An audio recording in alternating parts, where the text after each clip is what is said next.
একটা কথা খুব ভালো করে জেনে রাখুন মধুরিমা, ডাক্তারের কাছে রোগ লুকোলে যেমন রোগ সারে না, ঠিক তেমনি আমার থেকেও কথা গোপন করে রাখলে আপনারা কেউই বাঁচবেন না।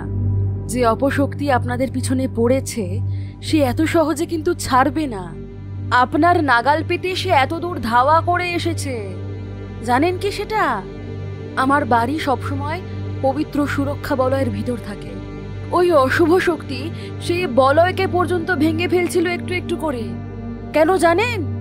শুধু আপনাকে হাতের মুঠোয় পাওয়ার জন্য। এবারে আপনি ঠিক করুন, সবটা নিজের মুখে বলবেন নাকি? এর আগে আর কিছু বলার প্রয়োজন হয় না শিবাঙ্গীর। তার আগেই হাউমাউ করে কেঁদে উঠে মধুরিমা। দুই হাতে মুখ ঢেকে কান্না চাপা দেওয়ার বৃথা চেষ্টা করতে করতেই সে বলতে থাকে, না, আর না, আর আমি কিচ্ছু লুকাবো না, সব বলবো, সব। খালি দয়া করে ওই বিভৎস শয়তানের হাত থেকে আমাকে বাঁচান ম্যাডাম। ওর ওই ডাক তখন অবিকল আমার মায়ের মতো শোনাচ্ছিল, একেবারে আমার মায়ের মতো গলা করে কাঁদছিল, সাহায্য চাইছিল। আর আমি থাকতে পারিনি, বিশ্বাস করুন। কি করে একটা ঘরের ভিতর চলে গেছিলাম, তখন আমি মনে হচ্ছিল আমার চারপাশে বিশ্ব সংসার বলতে আর কিছুই নেই, শুধু মা আছে আর আমি আছি।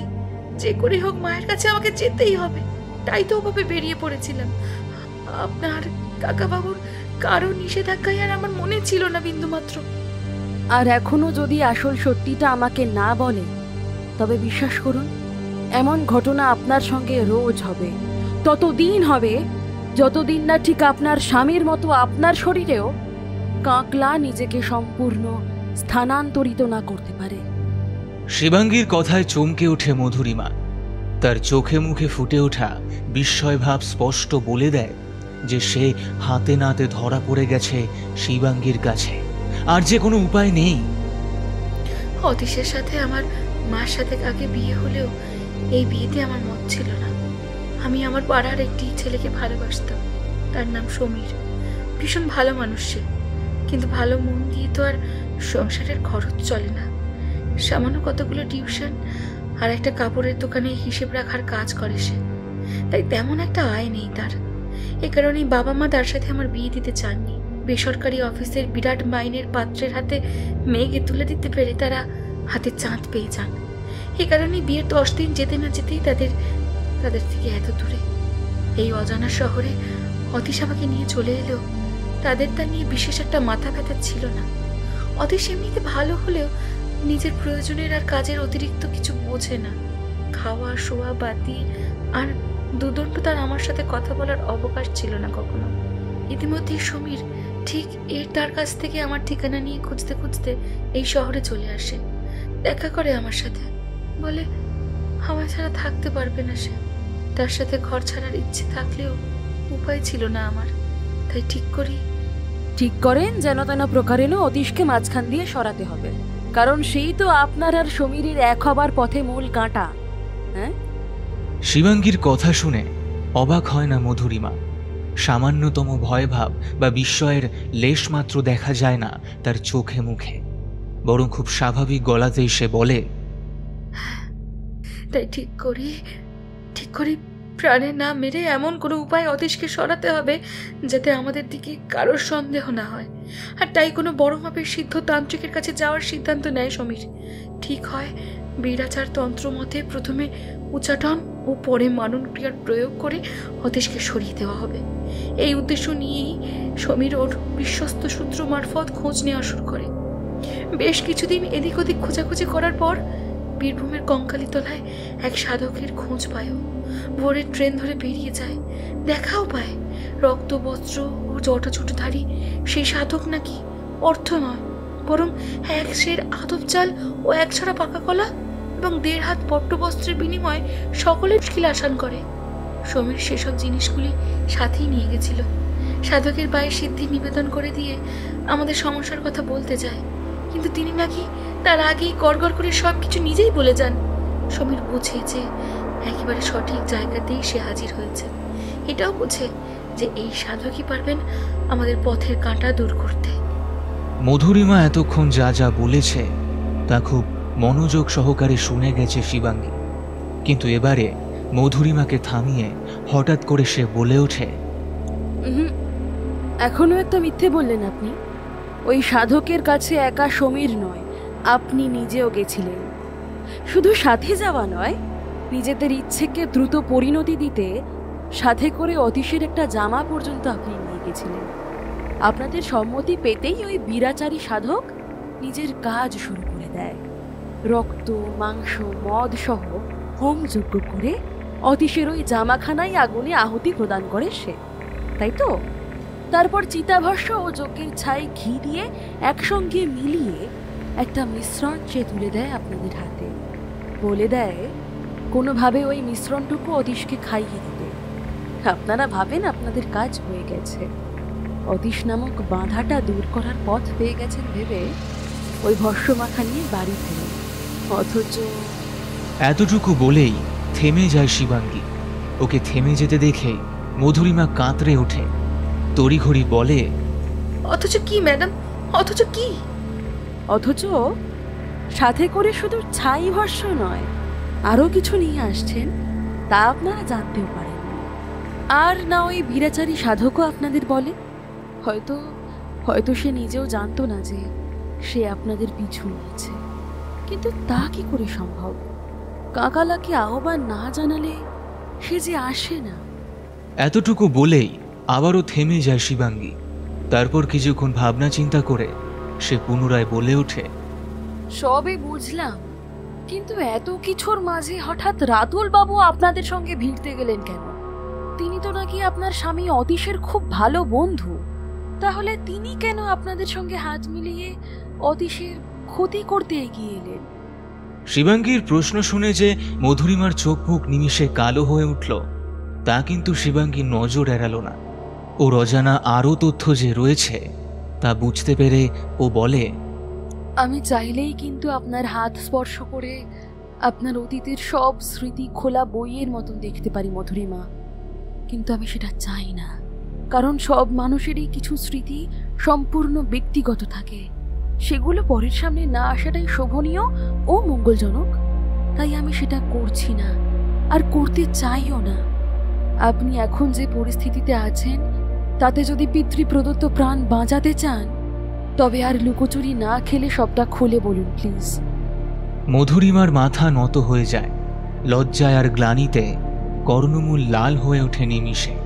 কান্নায় অবরুদ্ধ কণ্ঠকে যতটা সম্ভব পরিষ্কার করে নিয়ে ও বলে ওঠে, অফিসে হায়ার অথরিটির চোখে অতীশ নিজের কাজের জন্য শুরু থেকেই একটা আলাদা জায়গা তৈরি করে নিয়েছিল। বিগত কয়েকটি প্রজেক্টে অসম্ভব ভালো কাজ করে পরপর দুটো প্রমোশন হাসিল করে নিয়েছিল। অন্যদিকে নিজের সাধ্যমতো চেষ্টা করেও সেরকম ফল করতে অক্ষম রাতুলদার অতীশের প্রতি একটা ক্ষোভ বহুদিন ধরেই ছিল। লাস্ট প্রজেক্টটাকেও নিজের দক্ষতায় উতরে দিয়ে অতীশ আরও একটা পদোন্নতির পথ নিজের জন্য প্রশস্ত করে ফেলেছিল। এটাই রাতুলদার সহ্য হচ্ছিল না। কোনো না কোনোভাবে অতীশের ক্ষতি করার একটা প্রবল বাসনা ওর মধ্যে আগে থেকেই ছিল। এর মধ্যে আবার একদিন মায়ের অসুস্থতার কারণে অফিস থেকে তাড়াতাড়ি বেরোনোয় তিনি আমাকে আর সমীরকে লেক মার্কেটের কাছে দেখে ফেলেন। আচ্ছা, আর তারপর থেকে তিনি আপনাকে ব্ল্যাকমেইল করা শুরু করেন, তাই তো? ঠিক ব্ল্যাকমেইল হয়তো বলা যায় না, তবে আগের তুলনায় আরও বেশি করে আমার কাছে ঘেঁষার চেষ্টা করতে শুরু করেন। আমার আর সমীরের সম্পর্কটার প্রতি যে তিনি ভীষণভাবে সহানুভূতিশীল তা কথায় কথায় বোঝাবার চেষ্টা করেন। এরপর একদিন সরাসরি বলেন অতীশকে ডিভোর্স দিয়ে সমীরের সাথে আমার ঘর বাঁধা উচিত।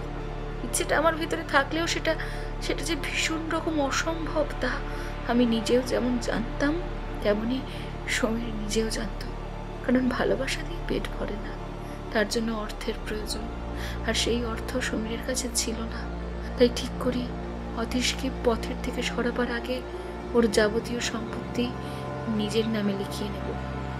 আর সেই উদ্দেশ্যে সাধকের দেওয়া ভস্য চূর্ণ একটু একটু করে অতীশকে খাওয়াতে থাকেন, যাতে তার উপরে বশীকরণ ও উচাটন প্রক্রিয়া কাজ করে।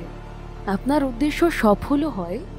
সাধকের মন্ত্রপুত ভস্যের গুণে অতীশ চঞ্চল হয়ে ওঠে, তার মাঝে অস্থিরতা তৈরি হয়, আর এই মানসিক অস্থিরতাকে কাজে লাগিয়েই আপনি ধীরে ধীরে তার ব্যাংক ব্যালেন্স, ইন্স্যুরেন্স সহ বাসস্থানটুকুও নিজের নামে করিয়ে ফেলেন। তারপর শুরু হয় আসল খেলা।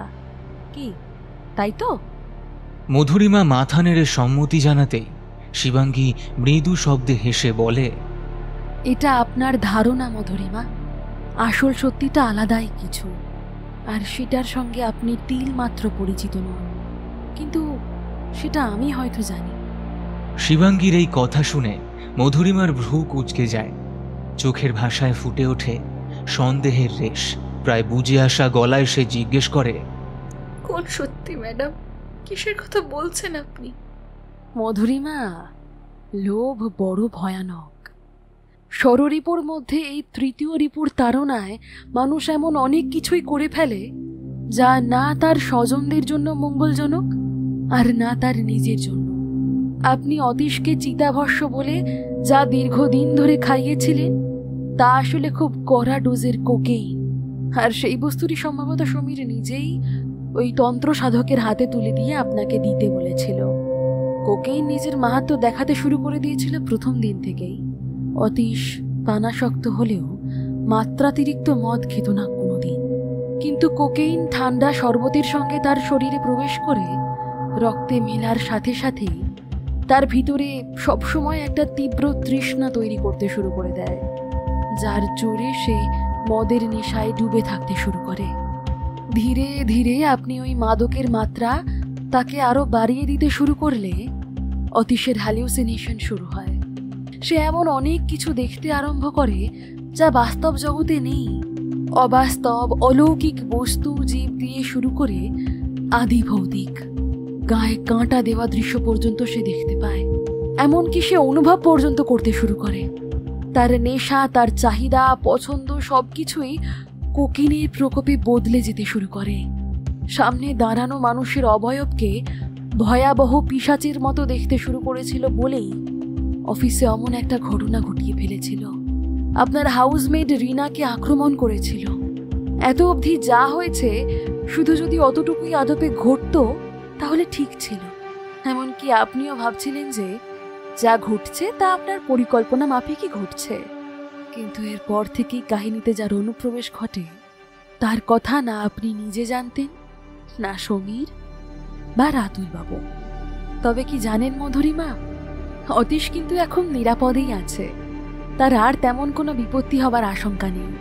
হ্যাঁ, মানসিকভাবে যেটুকু দুর্বলতা তার আছে তা সারতে খুব একটা বেশি সময় লাগবে না, আর রিহ্যাবে বেশ কয়েক মাস কাটালেই নেশার প্রতি তার যাবতীয় আসক্তি চিরতরে নির্মূল হয়ে যাবে এবং সে পুনরায় সুস্থ সবল জীবন কাটাতে পারবে।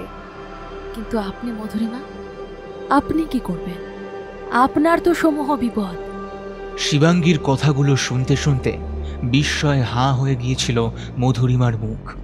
এবারে এই শেষের হুঁশিয়ারিখানা শুনতেই সে শিউরে ওঠে, ভয়ে ভয়ে বলে ওঠে, এমনভাবে কেন বলছেন ম্যাডাম? আর আপনি কি করে বুঝলেন যে অতীশকে যা দেওয়া হয়েছিল সেটা ওই সাধুর দেওয়া যজ্ঞের ছাই নয়, বরং কোকেন? শিবাঙ্গী নিজের দুই হাতের আঙুলগুলির দিকে চোখের ইশারায় দেখিয়ে মৃদু হেসে বলে, সবই এদের কামাল মধুরিমা। এরা আমায় অনেক কিছু বলে দেয়। আপনার হাতের ওই দাগ যখন কাল আমি ছুঁয়েছিলাম তখনই বুঝে গেছিলাম আপনি যা বলছেন ঘটনা তার থেকে সম্পূর্ণ ভিন্ন কিছু। এটাও বুঝেছিলাম যে আপনি স্বামী অতীশের জন্য নয়, বরং নিজের আর সমীরের সুরক্ষার জন্যই এসেছেন আমার কাছে। আপনি শুধু ভয় নয়, প্রবল দুশ্চিন্তার মধ্যে দিন যাপন করেছেন। তবে সেই ভয় এবং দুশ্চিন্তা অতীশের জন্য নয়, বরং নিজের আর নিজের প্রেমিকের জন্য। আচ্ছা, একটা কথা বলুন তো, সমীরের সঙ্গে গত 2 দিন ধরে আপনার কোনো যোগাযোগই হয়নি, তাই না? খুব সম্ভবত তাকে অতীশের পরিবারের দেওয়া ওই দামি গয়নার সেট ও নিজের ডেবিট কার্ডটা দিয়ে পাঠিয়েছিলেন আপনি আপনাদের বিদেশ যাত্রার টিকিটের টাকা জোগাড় করতে, তাই না? আপনি এটাও জানেন? যখন এত কিছুই জানেন তাহলে তারপরেও কেন আমায় সাহায্য করছেন? কেন পুলিশটিকে ধরিয়ে দিচ্ছেন না? কারণ পুলিশে ধরিয়ে দিলেও আপনি যে বাঁচবেন না। পুলিশে ধরিয়ে আইনের পথে সাজা পেতে হয়তো আপনার বেশ কয়েক বছর সময় লেগে যাবে, কিন্তু যারা আপনার পিছনে পড়েছে তারা যে আপনাকে এতটা সময় দেবে না। আমি আপনার জন্য সাহায্য কেন করব জানেন? কারণ একা কাঁকলা নয়, আপনার মৃত প্রেমিক সমীরের অতৃপ্ত আত্মাও যে এখন আপনাকে মারতে চায় মধুরিমা। আজ এই খানিক আগেই ওই সন্ধ্যার অন্ধকারে ডুবে গিয়ে আপনার মায়ের গলা করে যে আপনাকে এই ঘরের থেকে টেনে বাইরে বের করেছিল, সে কিন্তু অন্য কেউ নয়, সে সমীরের আত্মা। সে যে আপনাকে নিজের সাথে করে নিয়ে যেতে চায়। শিবাঙ্গীর কথা শুনে আঁতকে ওঠে মধুরিমা। বিস্ময়ের আতিশয্যে ওর কণ্ঠ ফুঁড়ে বেরিয়ে আসে আর্তনাদ।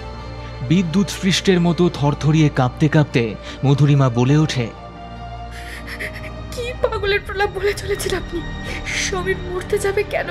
আর সে আমাকেই বা মারতে চাইবে কেন? গত 2 দিন ধরে সমীরের সঙ্গে আপনার কোনো কথা হয়েছে? প্রশ্নটা শুনে থমকে যায় মধুরিমা। চকিতে তার মনে পড়ে যায় কিছু, আনমনে তাই বোধহয় বলে ওঠে, না তো, গতকাল বা পরশু সমীর ফোন করেনি আমায়। আমি বার কয়েক চেষ্টা করেছিলাম যোগাযোগ করতে, কিন্তু ওর নাম্বার নট রিচেবল বলেছিল। আমি ভেবেছিলাম হয়তো ভেবেছিলেন হয়তো সে আপনাদের দেশ ছেড়ে পালানোর জন্য প্রয়োজনীয় সবকিছুর জোগাড় করায় ব্যস্ত রয়েছে। কিন্তু কি জানেন মধুরিমা, আসল সত্যিটা হলো সমীর দেশ ছাড়ার জন্য নয়, আপনার থেকে পালিয়ে যাচ্ছিল বহু দূরে।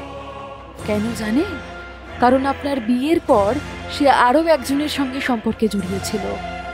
আপনাকে সে বিষয়ে ঘুণাক্ষরেও জানতে দেয়নি সে। শুধু তাই নয়, সমীর তাকে নিয়েই এখান থেকে দূরে কোথাও পালিয়ে গিয়ে ঘর বাঁধার স্বপ্ন দেখেছিল, আর তাও আপনার দেওয়া গয়না আর টাকার মদতে। তার আপনার সঙ্গে কোনো লেনাদেনা ছিলই না। অতীশকে মাদকাসক্ত করে আপনার সহায়তায় তার অর্থ হাতিয়ে নিয়ে সমীর চেয়েছিল নিজের পথ সুগম করতে। হয়তো সে সফল হয়েও যেত, কিন্তু তার পথে বাঁধা হয়ে দাঁড়ায় আর একজন। এতটুকু বলেই হঠাৎই থেমে যায় শিবাঙ্গী। মধুরিমার বিস্মিত মুখের দিকে তাকিয়ে ও হঠাৎ খুব গম্ভীর গলায় বলে ওঠে, এই আরেকজনটা হলেন রাতুল দত্ত, আপনার নতুন প্রেমিক। কে যত বলছেন শিবাঙ্গী ম্যাডাম? রাতুলদা আমার প্রেমিক? হ্যাঁ, একেবারেই তাই। অতীশের সঙ্গে বিয়ে হলেও নিজের অসুখী দাম্পত্যের থেকে নিষ্কৃতি পাওয়ার জন্য আপনি খালি সমীর না, রাতুল বাবুর সাথেও ঘনিষ্ঠ হয়ে পড়েছিলেন। সম্ভবত তাকে একটা মাধ্যম হিসেবে কাজে লাগানোই আপনার উদ্দেশ্য ছিল। বিশেষত তার যে আপনার প্রতি একটা অসম্ভব রকমের দুর্বলতা রয়েছে, এই বিষয়টাকে জানতেন বলেই, আর জানতেন বলেই আপনার কাজ আরও সহজ হয়ে গেছিল। এই কারণেই বুঝি এত অনায়াসে তিনিও আপনাদের সাথে যোগ দিতে রাজি হয়ে গিয়েছিলেন। আর আমার যদি খুব বেশি ভুল না হয়, তবে অফিসের এই ঘটনার দিনও রাতুলের হাত দিয়ে আপনি অনেকটা পরিমাণ ড্রাগস অতীশকে খাইয়ে দিয়েছিলেন। মাদক রক্তে মিশে গেল আর খেল দেখাতে শুরু করে দিল, আর তার জন্যই অতীশ এমন ভয়াবহ কাণ্ড ঘটিয়ে ফেলে একে একে। শিবাঙ্গীর কথা শেষ হতে না হতেই ঝরঝর করে কেঁদে ফেলে মধুরিমা।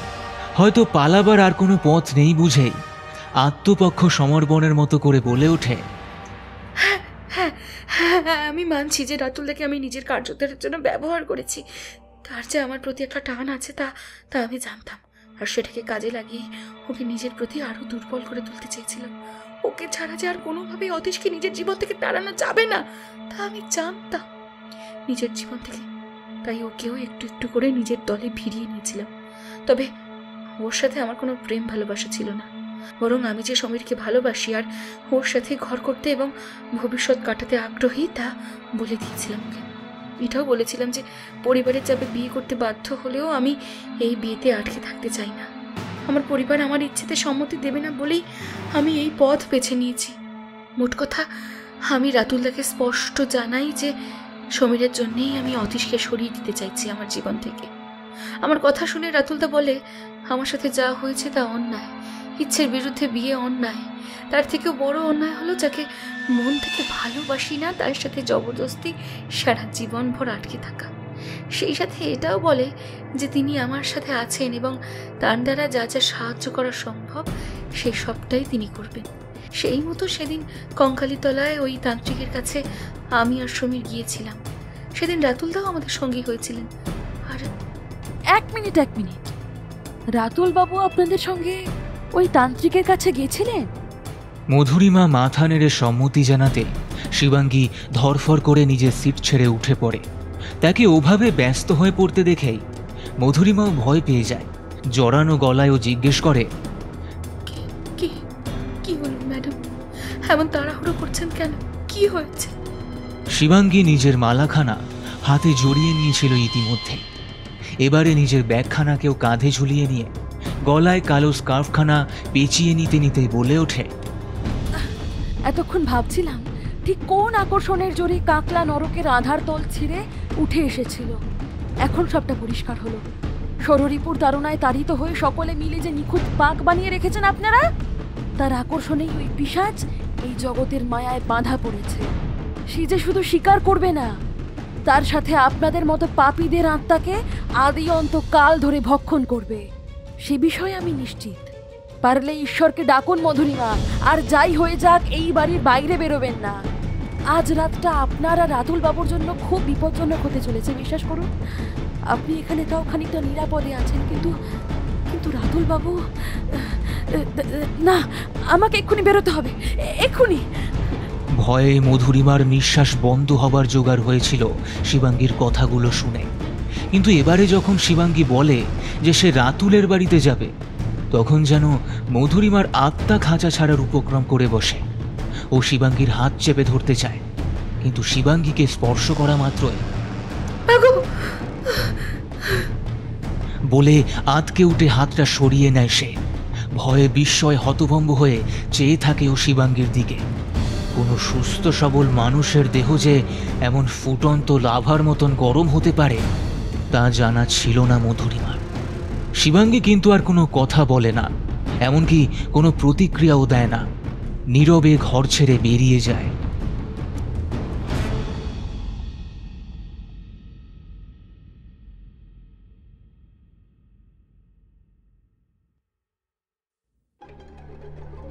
আমার ভীষণ ভয় লাগছে রাতুল। তখন তোমায় পই পই করে বলেছিলাম এসবের মাঝে যেও না। তখন যদি একটা বার আমার কথাটা শুনতে, তাহলে হয়তো। বাহ, তখন থেকে কানের কাছে ফ্যাচ ফ্যাচ ফ্যাচ করে যাচ্ছ। বললাম তো সারা দিও না, কিছু হবে না। ওই শিবাঙ্গী তো তখন বলে গেল, শুদ্ধি করে দিয়ে গেছে, আর কোনো ক্ষতি হবে না। তাহলে তো ভাবছো কেন? স্বামীর কথায় চুপ করে গেলেও কিছুতেই ভয় দূর হয় না দীপালির। বাইরে থেকে তখনও দরজা পেটবার আওয়াজ লাগাতার হয়েই চলেছে।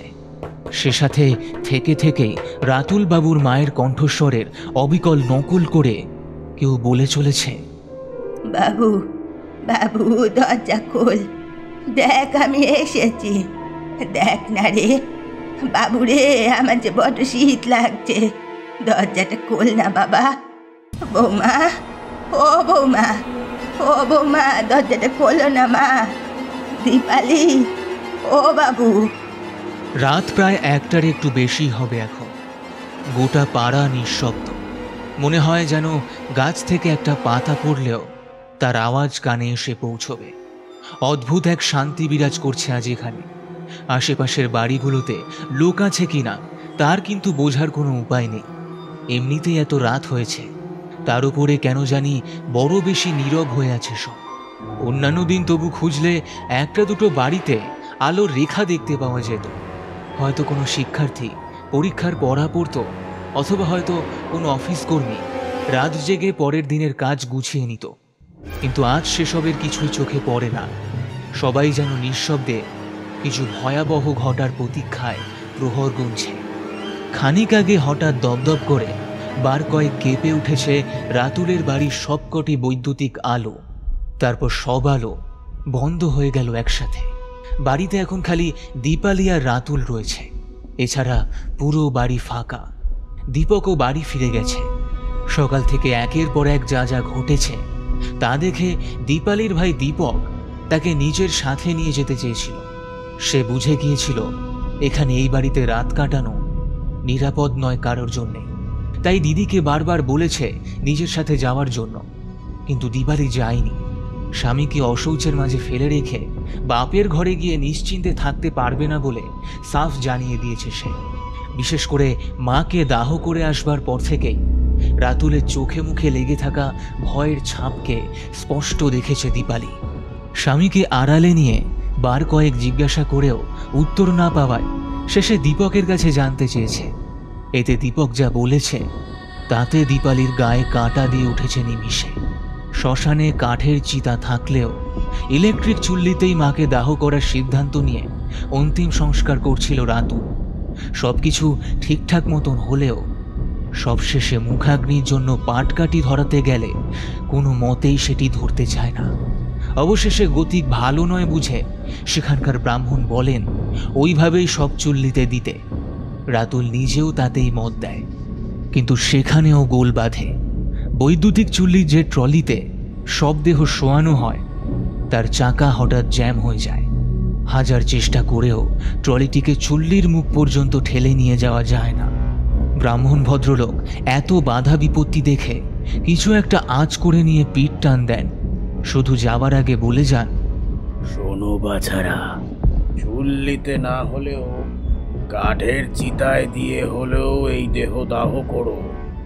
গতিক ভালো বুঝছি না, এমন অশুভ লক্ষণ আমার 65 বছরের জীবনেও কোনো দিন দেখিনি। অপঘাতে মরণ হলেও তো দাহ কাজে এমন বাধা পড়তে দেখিনি কো।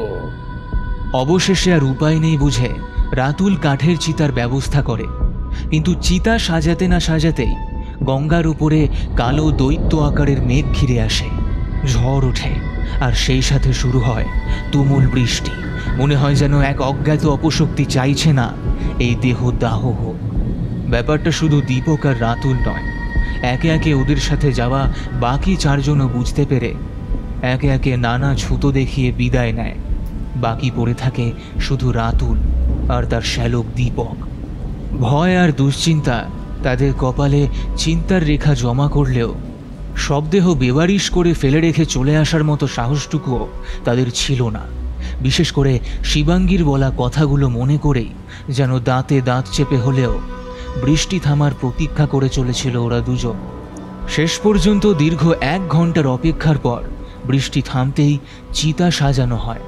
কিন্তু সাজানো হলেও ভেজা কাঠে আগুন ধরতে চায় না সহজেই। শেষমেশ খুব টিমটিমে আঁচে আগুন ধরতেই দেখা যায় বৃদ্ধার শবদেহ নড়তে শুরু করেছে। দাহ কাজে নিযুক্ত ডোম যদিও বলে, এটা স্বাভাবিক, ওতে ভয়ের কিছু নেই। আগুন লাগতেই চামড়া মাংসের টান পড়তেই দেহ মাঝে মধ্যে নড়ে চড়ে উঠতে থাকে। কিন্তু এরপরেই যা ঘটে তা দেখে আদ্যপান্ত নেশা করে পড়ে থাকা ডোম পর্যন্ত ভয়ে চিৎকার করে ওঠে। এর পরের ঘটনা বলি, ভাই দীপকের মুখে যা শুনেছিল দীপালি তা মনে করে এখনো গায়ে কাঁটা দিচ্ছে। ওর শাশুড়ি মায়ের মরদেহখানা নাকি নড়াচড়া করতে করতে শটান উঠে বসে পড়ে চিতার উপর। তার ঘাড় পুরোপুরি ঘুরে যায় অদূরে দাঁড়িয়ে থাকা রাতুলের দিকে। হাত উঁচিয়ে রাতুলের দিকে দেখায় সে। ঠিক তারপরেই ওই মৃতদেহের ভেতর থেকে হঠাৎ ঘর ঘর জান্তব্য স্বর বেরিয়ে আসে। প্রথমটায় সে কণ্ঠের বক্তব্য একেবারেই বোঝা না গেলেও একটু একটু করে যেটুকু বোঝা যায় তার খানিকটা হলো, তৈরি থাকিস, খালি চিতাতে তুই উঠবি। মৃতদেহকে ওভাবে প্রথমে উঠে বসতে দেখে ও শেষে হাত পা নাড়িয়ে কথা বলতে দেখে ডোম ভয় আর্তচিৎকার করে পালাতে চায়। কিন্তু এভাবে অন্তিম সংস্কার অসম্পূর্ণ রেখে চলে যাওয়ার অর্থ যে ঘোর অমঙ্গল। তাই দীপকই তাকে বুঝিয়ে সুঝিয়ে ফিরিয়ে নিয়ে আসে। এরপর কোনো মতে ওইভাবেই দাহকার্য সমাধা হলেও মায়ের নাভিকুণ্ডলী কোনো মতেই খুঁজে পায়নি রাতুল। ডোম খানিকটা ছাই নিয়ে তাকে মাটির খুঁড়িতে তুলে দিয়ে বলে, যান গিয়ে এটাই গঙ্গায় ভাসিয়ে স্নান করে নিন। প্রাণ নারী খানা তো এত খুঁজো পেলাম না। এর উপরে আগে চাচা হলো, এরপর আর এখানে দেরি করবেন না। আমার কেন জানি না মনে হচ্ছে আপনার বড় বিপদ কিছু একটা হতে চলেছে। ডোমের সাবধানবাণী শুনে দীপক ভীষণ ভয় পেয়ে যায়। রাত বিরেতে শ্মশানে ঘুরে শয়ে শয়ে মরা পোড়ানো যার কাজ, সেই যখন এতটা উদ্বিগ্ন হয়ে উঠেছে, তখন আর কোনোভাবেই এখানে যে দেরি করা যাবে না তা বুঝেই ও রাতুলকে তাড়া দিয়ে গঙ্গার ঘাটে নিয়ে যায়। মায়ের অস্থি গঙ্গায় বিসর্জন করে দিয়ে রাতুল স্নান করতে ঘাটে নামলে ঘটে আরেক বিপর্যয়। এমনিতে রাতুল সাঁতার ভালোই জানলেও সে সাঁতারের দৌড় তার জোর বেশি হলে মামার বাড়ির গ্রামের ডোবা অথবা পুকুর পর্যন্ত, বা ওই হালফিলের অফিস প্রজেক্টের খাতিরে বাইরে যাবার সুবাদে লাক্সারিয়াস হোটেলের সুইমিং পুল অবধি। জোয়ারের ভরা গঙ্গার তীরে ডুব দেওয়ার কোনো অভিজ্ঞতাই তার নেই। তাই বেশ সাবধানে ঘাটের সিঁড়িতে বসে বসে মাথা আর গায়ে হাতের আজলা ভরে জল তুলে দিচ্ছিল ও। বার কয়েক জল তুলে গায়ে মাথায় দিয়েই উঠে দাঁড়াতে যায় রাতুল। ঠিক তখনই হঠাৎ করে যে কি হয় কে জানে।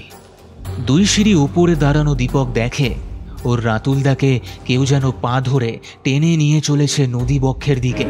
রাতুল তারস্বরে প্রাণ ভয়ে চেঁচাচ্ছে। এদিকে গঙ্গার ঘাট পুরোপুরি ফাঁকা, ওরা দুজন ছাড়া আর কেউ নেই। একে দিনের শেষ আলো মুছে দিয়ে সন্ধে ঘনিয়েছে, তাতে আবার এখন নদীতে জোয়ার চলছে। তার উপরে আবার লোকমুখে ছড়িয়ে গেছে মরা পোড়াতে গিয়ে যে অস্বাভাবিক ঘটনাগুলি ঘটেছে সেসব কথা। যথারীতি শ্মশানের মতো জায়গায় এই ভর সন্ধ্যায় দাঁড়িয়ে অতৃপ্ত প্রেতকে ভয় পায় না বলে দাবি করা অতি বড় সাহসীয়। আর ঘাট বা তৎসংলগ্ন চুল্লিঘর ও কাঁচা চিতার ঘরের দিকে এগোতে চায়নি। অতএব বেশ খানিকটা জায়গা জুড়ে শ্মশানের এই দিকটাতে রাতুল আর দীপক ছাড়া আর কোনো দ্বিতীয় প্রাণী ছিল না। তাই রাতুলের আর্তনাদ কারো কানেই পৌঁছয় না, আর না কেউ ছুটে আসে সাহায্য করতে। নিরুপায় দীপক নিজেই এগিয়ে যায় জামাইবাবু সাহায্যের জন্য। সে রাতুলের দুই হাত চেপে ধরে জল থেকে টেনে তোলার চেষ্টা করতে থাকে, কিন্তু কোনোভাবেই এক চুলো ওঠাতে পারে না সে। তার মনে হয় যেন জলের ভেতর থেকে কোনো প্রচণ্ড এক মহাশক্তি রাতুলের কোমর থেকে পা পর্যন্ত আষ্টে পৃষ্ঠে জড়িয়ে ধরে তাকে টেনে নিয়ে যেতে চাইছে জলের গভীর থেকে গভীরতম অতল অথই তলে। কার বিপক্ষে দাঁড়িয়ে রাতুল বাঁচবার চেষ্টা করে চলেছে তা না জানলেও কেবল দিদির মুখটা স্মরণ করে দীপক মনে মনে তার ইষ্ট দেবতা গদাধরের স্মরণ শুরু করে। প্রাণপণে ভক্তি ভরে তাকে ডেকে প্রার্থনা জানায় এ যাত্রায় নিজের জামাইবাবুকে রক্ষা করার। হয়তো প্রার্থনায় কাজ হয়, বা হয়তো ওর উপরে নিতান্তই দয়া পরবশ হয়ে জলের গভীরে থাকা অপশক্তি নিজের ইচ্ছে পরিবর্তন করে রাতুলকে মুক্তি দেয়। হাঁচড় পাঁচড় করে জল ঠেলে উঠে এসে রাতুল কোনো দিকে না তাকিয়ে দৌড় লাগায় শ্মশানের বাইরে। ঘাটের সিঁড়িতেই তার পার্স, মোবাইল, তোয়ালে আর ঘাট কাজ করার পর শুদ্ধ বসন থাকে পড়ে। সেগুলির সাথে যে শ্যালকটি তার প্রাণ বাঁচালো তাকেও যে সে ফেলে গেছে সেদিকে আর হুঁশ থাকে না তার। চূড়ান্ত স্বার্থপরের মতো কাজ করলেও দীপক ভাবে হয়তো ভয় পেয়ে এমন অপদার্থতা দেখিয়েছে রাতুল, তাই সে নিজেই সবকটি বস্তু হাতে তুলে নিয়ে উঠে দাঁড়াতেই যা দেখতে পায় তাতে রীতিমতো সে জমে যায় সেখানে।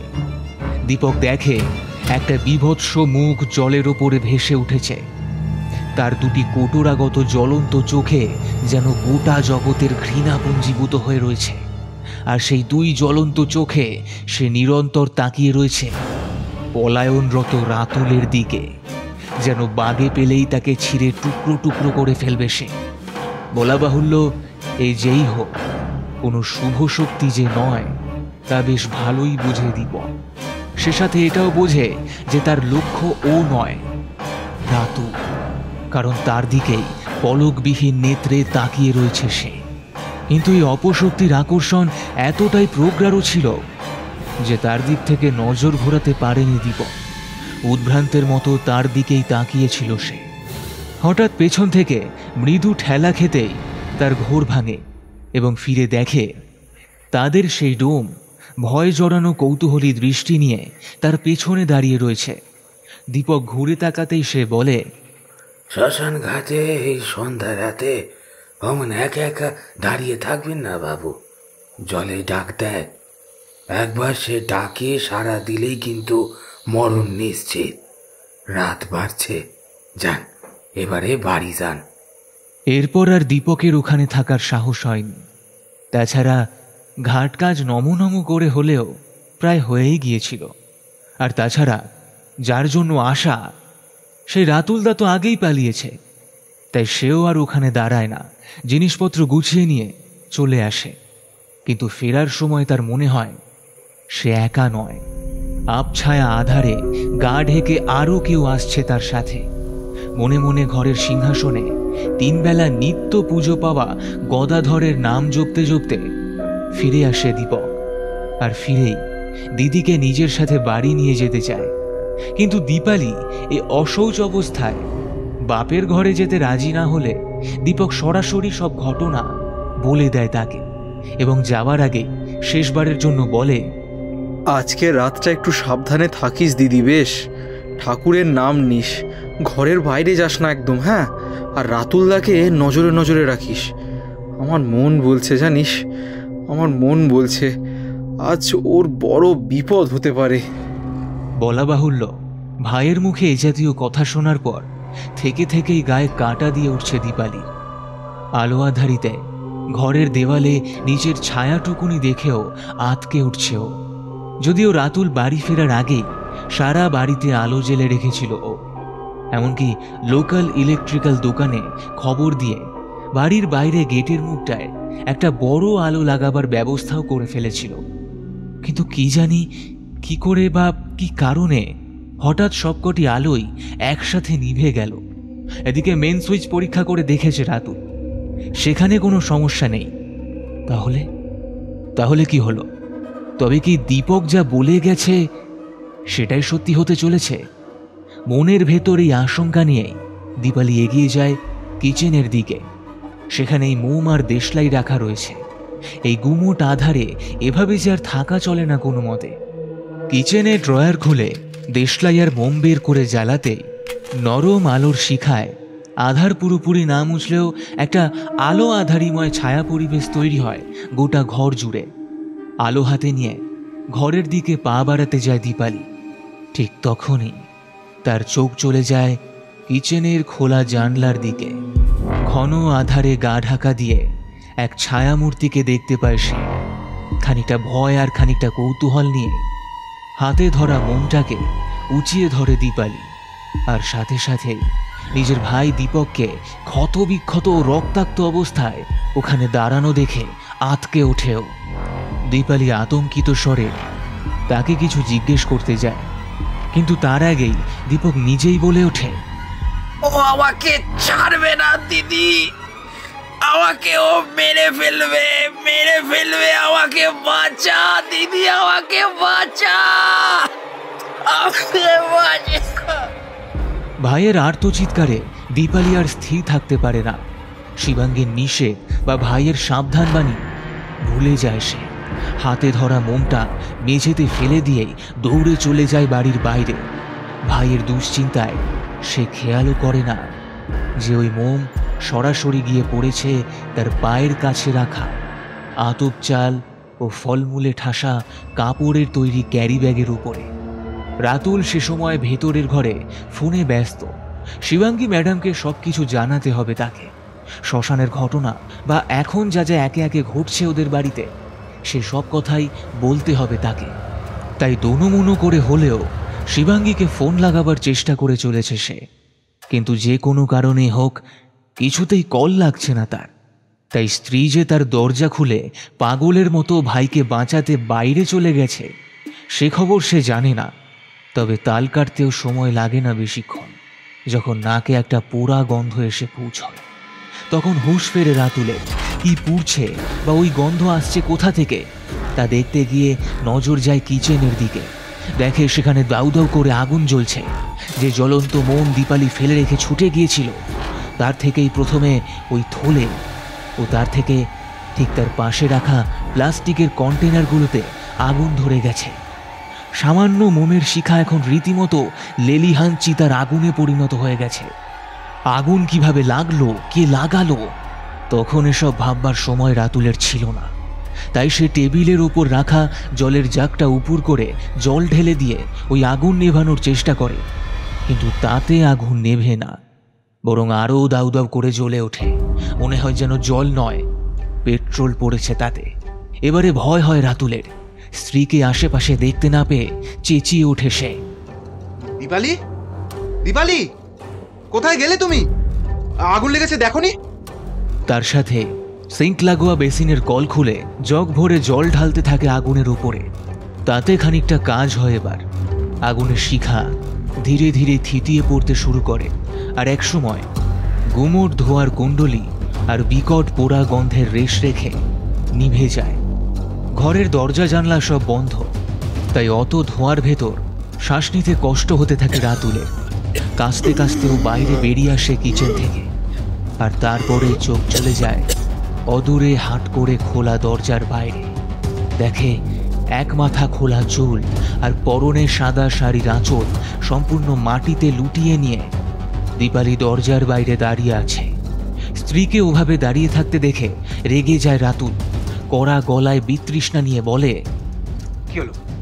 বাইরে সঙ্গের মতন দাঁড়িয়ে আছো কেন শুনি? ভেতরে আসতে পারছো না? ভেতরে এসো। কিচেনে আগুন লেগে কি কাণ্ডটাই না বেঁধেছিল। তখন থেকে কত চেষ্টা করে তবে গিয়ে আগুন নিভল। কত করে তোমায় ডাকলাম, কোথায় গেছিলে মূর্তি? হ্যাঁ, এখনো বাইরে দাঁড়িয়ে আছো কেন? ভেতরে এসো তাড়াতাড়ি। ভেতরে এসে দরজাটা লাগাও। রাতুলের আহ্বানে ভেতরে ঢুকে আসলেও দরজাখানা লাগায় না দীপালি। দরজা হাঁ করে খোলা পড়ে থাকে। সেদিকে তাকিয়ে রাগে গা জ্বলে ওঠে রাতুলের। তিক্ত চোখে স্ত্রীর দিকে তাকাতেই দেখে সে খুব অদ্ভুত দৃষ্টিতেই ওকে দেখছে। এই দৃষ্টি রাতুলের অচেনা। এই দৃষ্টির অর্থ ও জানে না। এমনভাবে আগে কখনো দীপালিকে ওর দিকে তাকাতে দেখেনি রাতুল। কিন্তু এখন দৃষ্টির অর্থ বোঝার সময় নেই ওর। শ্মশানে যা হয়েছে তারপর আর ওই দরজা খুলে রাখার মতন মনের জোর আর ওর নেই। বাড়ি ফিরেও পই পই করে ও দীপালিকে তাই বলেছিল, যাই হয়ে যা, দরজা খুলবে না। কিন্তু দীপালি ওর সে নিষেধ তো শোনেইনি। উল্টো পুরো দরজা অমন করে হাঁ করে খুলে রেখে দিয়ে ওই অপশক্তিকে খোলা নিমন্ত্রণ জানাচ্ছে। বলা বাহুল্য, রাগ তো হবেই। আর তাই আগের মতোই কঠিন গলায়ও বলে ওঠে, দরজাটাকে বন্ধ করবে। ওটা লাগাতে কি তোমায় আলাদাভাবে বলতে হবে? রাতুলের মুখের কথা শেষ হতে না হতেই হঠাৎ ধরাম করে আপনা হতেই দরজার পাল্লা দুটো বন্ধ হয়ে যায়। রাত অনেক, চতুর্দিক নিস্তব্ধ হয়ে আছে। শহরের রাজপথে আজ মানুষ তো দূর, একটা কুকুর বিড়ালের পর্যন্ত দেখা পায়নি শিবাঙ্গী। এমনকি পথের ধারের সারিবদ্ধভাবে দাঁড়িয়ে থাকা গাছগুলির পাতা পর্যন্ত নড়ছে না। সবকিছু কেমন যেন অস্বাভাবিক রকম শান্ত হয়ে রয়েছে। গোটা জগতে প্রাণের স্পন্দন বলতে আর কিচ্ছু নেই। আজকের এই রাত যে অন্য যে কোনো রাতের থেকে আলাদা তা সে জানে। এই রাত বাকি যে কোনো রাতের তুলনায় অনেক বেশি কালো, নীরব আর কুটিল। নরকের আধার অতল থেকে উঠে আসা এক ভয়ঙ্কর পিশাচ যে আজ নিজের শেষ শিকারে বেরিয়েছে। তাকে কি পারবে শিবাঙ্গী থামাতে? ও কি পারবে জন্ম মৃত্যুর মাঝের সূক্ষ্ম সমান্তরাল সরল রেখার ওপারে ওই প্রেতকে পাঠিয়ে দিতে? এসব প্রশ্নের কোনোটারই কোনো উত্তর শিবাঙ্গীর কাছে নেই। আর ওর মধ্যে এ নিয়ে কোনো উৎকণ্ঠাও আর নেই। ও খালি জানে রাতুল আর দীপালির এখনো সাহায্যের প্রয়োজন। আর ও নিজে ছাড়া ওদের সেই সহায়তা এখন কেউই করতে পারবে না, হয়তো ঈশ্বরও নয়। কারণ আদি অন্তকাল ধরে নরকের গভীর অতলে বিরাজমান নরক জীবকে শুধু নরক রক্ষীর দ্বারাই সামলানো সম্ভব। মনে মনে প্রেত কবচের অবিরাম পাঠ করতে করতে পথে হেঁটে চলেছে শিবাঙ্গী। রাতুল বাবুদের পাড়ার মুখে এসে হাজির হতেই ওর পা হঠাৎই থেমে যায়। শরীর হঠাৎ কয়েক টন পাথরের চাইয়ের মতো ভারী হয়ে ওঠে। গোটা শরীরে তড়িৎ প্রবাহের মতো অনুভূতি হতে থাকে। বিপদ যে অবশ্যম্ভাবীভাবে ঘটতে চলেছে তা বুঝতে আর সমস্যা হয় না শিবাঙ্গীর। নরক জীব কাঁকালা যে নিজের শিকারের খুব কাছে পৌঁছে গেছে, এই সমস্তটা তারই ইঙ্গিত। শিবাঙ্গী আর দেরি করে না, বুকের কাছে দুহাত জড়ো করে প্রণাম মুদ্রায় দাঁড়ায়। ওর গভীর কণ্ঠে ধ্বনিত হয়, শরীরে ওর জেগে ওঠে অতিলৌকিক তেজরশ্মি। ব্রহ্মতালুতে নীলাভ আলোক শিখা ওর অতীন্দ্রিয় সত্তার স্বরূপ হয়ে দেখা দেয়। কাজল কালো চোখ দুটি রক্তবর্ণ ধারণ করে, আর শূন্য হতে হাতে নেমে আসে কুচকুচে কালো কালদণ্ড। শিবাঙ্গী তখন আর শিবাঙ্গী নয়, কোনো নিছক মানবীয় নয়। সে তখন নিরক্ষী। দেবতা, দানব, মানব সকলের ধরাছোঁয়ার বাইরে যে নরক, পাপ পুণ্যের দাড়িপালায় যেখানে ইহজগতের প্রতিটি প্রাণীর ভালো মন্দের বিচার চলেছে এই জগৎ সৃষ্টির প্রথম লগ্ন থেকে, সেই চিরাচরিত নিরয়ের বা নরকের রক্ষী সে। এক হাতে কালদণ্ড আর অপর হাতে রুদ্রাক্ষের মালাখানা নিয়ে এগিয়ে চলে শিবাঙ্গী। পা ওর মাটি স্পর্শ করছে না আর। ভূমি থেকে 2 আঙুল উঁচুতে বাতাসে ভেসে রয়েছে ওর দেহ। এই অবস্থায় ওকে দেখলে কেউ হয়তো ভয়ে মূর্ছা যাবে, কিন্তু সে সুযোগ নিরক্ষী রাখেনি কারোর জন্য। মায়া মন্ত্রে গোটা পাড়াটাকে ও বেঁধে ফেলেছে ইতিমধ্যেই। এই মন্ত্রের গুণে পিশাচ কাকালা আর তার দ্বারা পীড়িত জীব আর শিবাঙ্গী নিজে ছাড়া এই স্থানের আর কারোরই এখন চেতনা নেই। সকলেই বাহ্য জ্ঞান শূন্য হয়ে পড়েছে। রাতুলের বাড়ির দরজার সামনে পৌঁছতে একটা তীব্র আর্তচিৎকার কানে আসে শিবাঙ্গী। বুঝে পিশাচের খেলা শুরু হয়ে গেছে। মালা ধরা ডান হাতটা ও রুদ্ধ দ্বারে চেপে ধরতে সশব্দে সেটি আপনা হতেই খুলে যায় সম্পূর্ণ। শিবাঙ্গী ভেতরে পা রাখে। ওর স্পর্শ পেতে ঘরে চাপ চাপ আধারের মাঝে একটা নীলাভ দ্যুতি ছড়িয়ে পড়ে। সেই স্বল্প কিন্তু জোরালো আলোর মাঝেই শিবাঙ্গী দেখে রাতুল ঘরের মেঝেতে 4 হাত পা ছড়িয়ে পড়ে রয়েছে। তার সারা দেহ সাদা হয়ে গেছে। দেহ মনে হচ্ছে রক্ত শূন্য। চোখ দুটো ঠিকরে বেরিয়ে এসেছে বাইরে। তার মুখ ঈষৎ ফাঁক হয়ে রয়েছে, আর সেই মুখের সামনেই ঝুঁকে রয়েছে এক বিভৎস আকৃতি। নগ্ন ধপধপে সাদা অস্থি চর্মসার দেহখানা নিয়ে সে বসে রয়েছে ঠিক রাতুলের বুকের ওপরে। 2টি সরু হাতে চেপে ধরে রেখেছে সে রাতুলের মাথাটা। তার লকলকে কালচে জীব রাতুলের মুখের ভেতর ঢুকে গিয়ে কিছু শুষে নিচ্ছে গোগ্রাসে। শিবাঙ্গী বোঝে কাকালা নিজের সবচেয়ে প্রিয় আহার পেয়ে সানন্দে তা ভক্ষণ করছে। পাপীর আত্মা, জীবন শক্তি যে তার বড় প্রিয়, আর রাতুলের মতো এক ভয়ানক পাপীর প্রাণশক্তি ভক্ষণ যে তাকে কতটা আনন্দ দিচ্ছে তা শিবাঙ্গী বেশ বোঝে।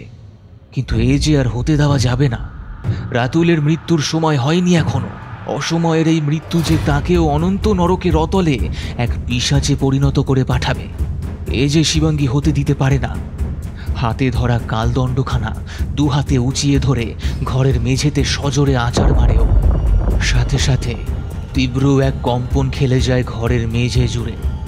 রাতুলের বুকের ওপর চেপে বসে থাকা কাকালা ছিটকে পড়ে যায় কয়েক হাত দূরে, কিন্তু মাটিতে পড়ার সাথে সাথেই খুব ক্ষিপ্র গতিতে উঠে পড়ে সে। 4 হাত পায়ে ভর দিয়ে হাঁটু মুড়ে বসে সে শিবাঙ্গীর দিকে তাকায় 2 জ্বলন্ত চোখে। তার সারি সারি দাঁতে পূর্ণ মুখের কোণে লেগে থাকা কুটিল হাসির রেখা শিবাঙ্গীকে বলে দেয় এত অনায়াসে সে হার স্বীকার করবে না। ওর অনুমান যে খুব একটা ভুল নয় তার প্রমাণ মেলে পর মুহূর্তে, যখন কাকালা বিকৃত বিজাতীয় কণ্ঠে বলে ওঠে, জীবন মৃত্যুর মাঝে সূত্রধর হয়ে পাপীকে বাঁচাতে এসেছিস। যদি ভেবে থাকিস ওকে আমি ছেড়ে দেব, তবে ভুল ভাবছিস। আমি তো স্বেচ্ছায় আসিনি, ও আমায় টেনে এনেছে। আমি আমার আহুতি না নিয়ে যাব না। ও কেন এনেছে তোকে? ও কি চায়?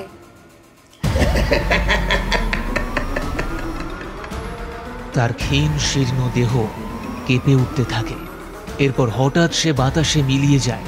শিবাঙ্গী বোঝে নরক জীব নিজের খেলা শুরু করে দিয়েছে। কিন্তু আসল সত্যিটা জানতে গেলে ওকে যে ধৈর্য ধরতে হবে, থাকতে হবে স্থির হয়ে। কাকালাকে তার নিজের মতো এগোতে দিতে হবে। কাকালা এগোয়, আর এবারে একেবারে শিবাঙ্গীর ঘাড়ের কাছে এসে উপস্থিত হয়। বাতাসে ভাসমান তার শীর্ণকায় দেহ হতে নরকের পুঁতি গন্ধ বের হয়ে গোটা বাড়িটাকে দুর্গন্ধে ভরিয়ে তুলেছে। একসাথে শয়ে শয়ে মরা পচলে যে বিভৎস গন্ধ বেরোয়, এ গন্ধ যেন তাকেও হার মানায়। সাধারণ মানুষের পক্ষে এই গন্ধের শ্বাস নেওয়া দুষ্কর হলেও শিবাঙ্গীর অসুবিধে হয় না। সে ক্রুদ্ধ কণ্ঠে হুঙ্কার ছেড়ে বলে, আমার প্রশ্নের জবাব দে। শিবাঙ্গীর হুঙ্কারে কেঁপে ওঠে ঘর। কাকালা ভয় পায়। আগের মতোই বিকৃত গলায় সে বলে, ও প্রথমে ওই মেয়ে যে তোর ঘরে রয়েছে তার প্রেমিকের বলি দিয়ে রক্তের আহুতি দিয়েছে, তারপর নিজের রক্তের সম্পর্ক, নিজের মায়ের জীবনী শক্তি দিয়ে দিয়েছে আত্মার আহুতি। আমার খিদে বেড়েছে, এখন আমার আরো আহুতি চাই, আরো রক্ত, আরো জীবন ঊর্জা চাই। কথাগুলো বলতে বলতেই কাকালা 4 হাত পায়ে হামাগুড়ি দিয়ে শিকারী পশুর মতো লুব্ধ দৃষ্টিতে এগিয়ে যায় রাতুলের অচেতন দেহর দিকে। শিবাঙ্গী হাতের মুঠোয় ধরা কালদণ্ড উঁচিয়ে আরও একবার মাটিতে আঁচড়ায়। ঘর জুড়ে কম্পন তৈরি হয়, সে সাথে একত্রে 1000টা বজ্রপাতের আওয়াজ। কাকালা 2 হাতে কান চেপে ধরে আর্তনাদ করে ওঠে, থাম, থাম, যন্ত্রণায় থাম। কেন ডেকেছে ও তোকে? কেন ডেকেছে? কি চায় ও তোর থেকে? হ্যাঁ, কি চায়? মারতে চায় নিজের বউকে, ওই মেয়েকে যে তোর ঘরে আছে তাকে মারতে চায়। ক্ষমতা চায়, অর্থ চায়, প্রতিপত্তি চায়। ওর বউকে আমি চেষ্টা করেও মারতে পারিনি। তুই তার উপরে কবচ তৈরি করে গিয়েছিলিস সকালে, তাই সম্মোহন হলেও তাকে মারতে পারিনি আমি। আমার খিদে মেটেনি, আমার আরো আহুতি চাই। আমি ওকে মারবো। আমার খিদে মেটেনি, ওর প্রাণ শক্তি শুষে আমার খিদে মিটবে। আমায় খেতে দে, খেতে দে আমায়। ঠোঁটের কোণে ক্রূর হাসি ফোটে শিবাঙ্গীর। তীক্ষ্ণ সুরেও বলে, তা যে হবার নয় সেটা তুই নিজেও খুব ভালো করেই জানিস। মরলোকে নরক জীবের অবাধ বিচরণ চলে না রে। আদি অন্তহীন নরকের গভীরে যাদের বাস, তাদের খিদে আমি এখানে মেটাতে পারি না, আর পারবো না। রাতুল পাপে নিঃসন্দেহে, ওর পাপের সাজা ও ঠিক পাবে, কিন্তু তাই বলে ওকে তোর হাতে আমি ছেড়ে দিতে পারবো না। হয় স্বেচ্ছায় ফিরে যা, নচেত আমাকে আমার কাজ করতে দে। আর তা যদি হয় তবে সেটা যে তোর জন্য কতখানি পীড়াদায়ী হবে তা তুই জানিস। তাই শেষবারের মতো বলছি, ফিরে যা। হুঙ্কার ছাড়ে কাকালা। তার ঘর ঘরে কণ্ঠস্বরে ধ্বনিত হয় প্রতিবাদ। না, না, যাবো না, ফিরবো না কিছুতেই। ওই ঠান্ডার আধারের রাজ্যে আমি ফিরবো না। কালদণ্ডটিকে শক্ত করে চেপে ধরে শিবাঙ্গী বলে, বেশ, যে কাজ সহজে হয়ে যায় তা আমারও ঠিক পছন্দ না। এ কথা বলার সাথে সাথেই ওর হাতে ধরা কালদণ্ডখানা হঠাৎ দাউ দাউ করে জ্বলে উঠল। এই আগুন কিন্তু মানুষের ব্যবহার্য আগুনের মতো নয়। এর শিখা গাঢ় কালচে সবুজ। এর উৎপত্তি যে অতিমানবীয় কোনো জগতের সাথে মিলেমিশে একাকার হয়ে আছে তা দেখলেই বোঝা যায়। শিবাঙ্গী সেটিকে বাগিয়ে ধরে নিয়ে কাকালার দিকে ছুটে যায়। নিমিষে আধারে ঢেকে যায় চতুর্দিক। একা রাতুলের বাড়ি নয়, তার আশেপাশের একটা বিস্তীর্ণ এলাকা গাঢ় কালো অন্ধকারে ছেয়ে যায়। ঝোড়ো বাতাসের সাথে শুরু হয় দুর্যোগ। অলৌকিক 2 শক্তির সংঘাতে প্রকৃতিও বুঝি ভয়ে দিশেহারা হয়ে ওঠে। এদিকে রাতুলের ওই ছোট্ট ঘরের ভেতরে তখন তাণ্ডব চলছে। একদিকে শিবাঙ্গী ওই পিশাচকে ধরার জন্য মরিয়া প্রয়াস করছে, আর অন্যদিকে কাকালা তাকে বারংবার ফাঁকি দিয়ে চলেছে।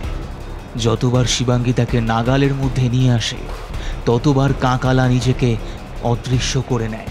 বয়ে চলা প্রতিটি পলের সাথে সাথেই শিবাঙ্গীর ক্রোধ বেড়ে যায়, আর কাকালাকে ধরে নরকের অতলে পাঠানোর জেদটাও বেড়ে যায়। শেষে একটা সময়ের পর যখন ফের আরও একবার কাকালা ওর আয়ত্তের মধ্যে চলে আসে, ঠিক তখনই ওর হাতে ধরে থাকা কালদণ্ড মাটিতে স্পর্শ করে রচনা করে ফেলে অগ্নি বলয়। কাকালা সেই বলয়ে আবদ্ধ হতেই শুরু করে পিশাচ নির্বন্ধ মন্ত্রের জপ।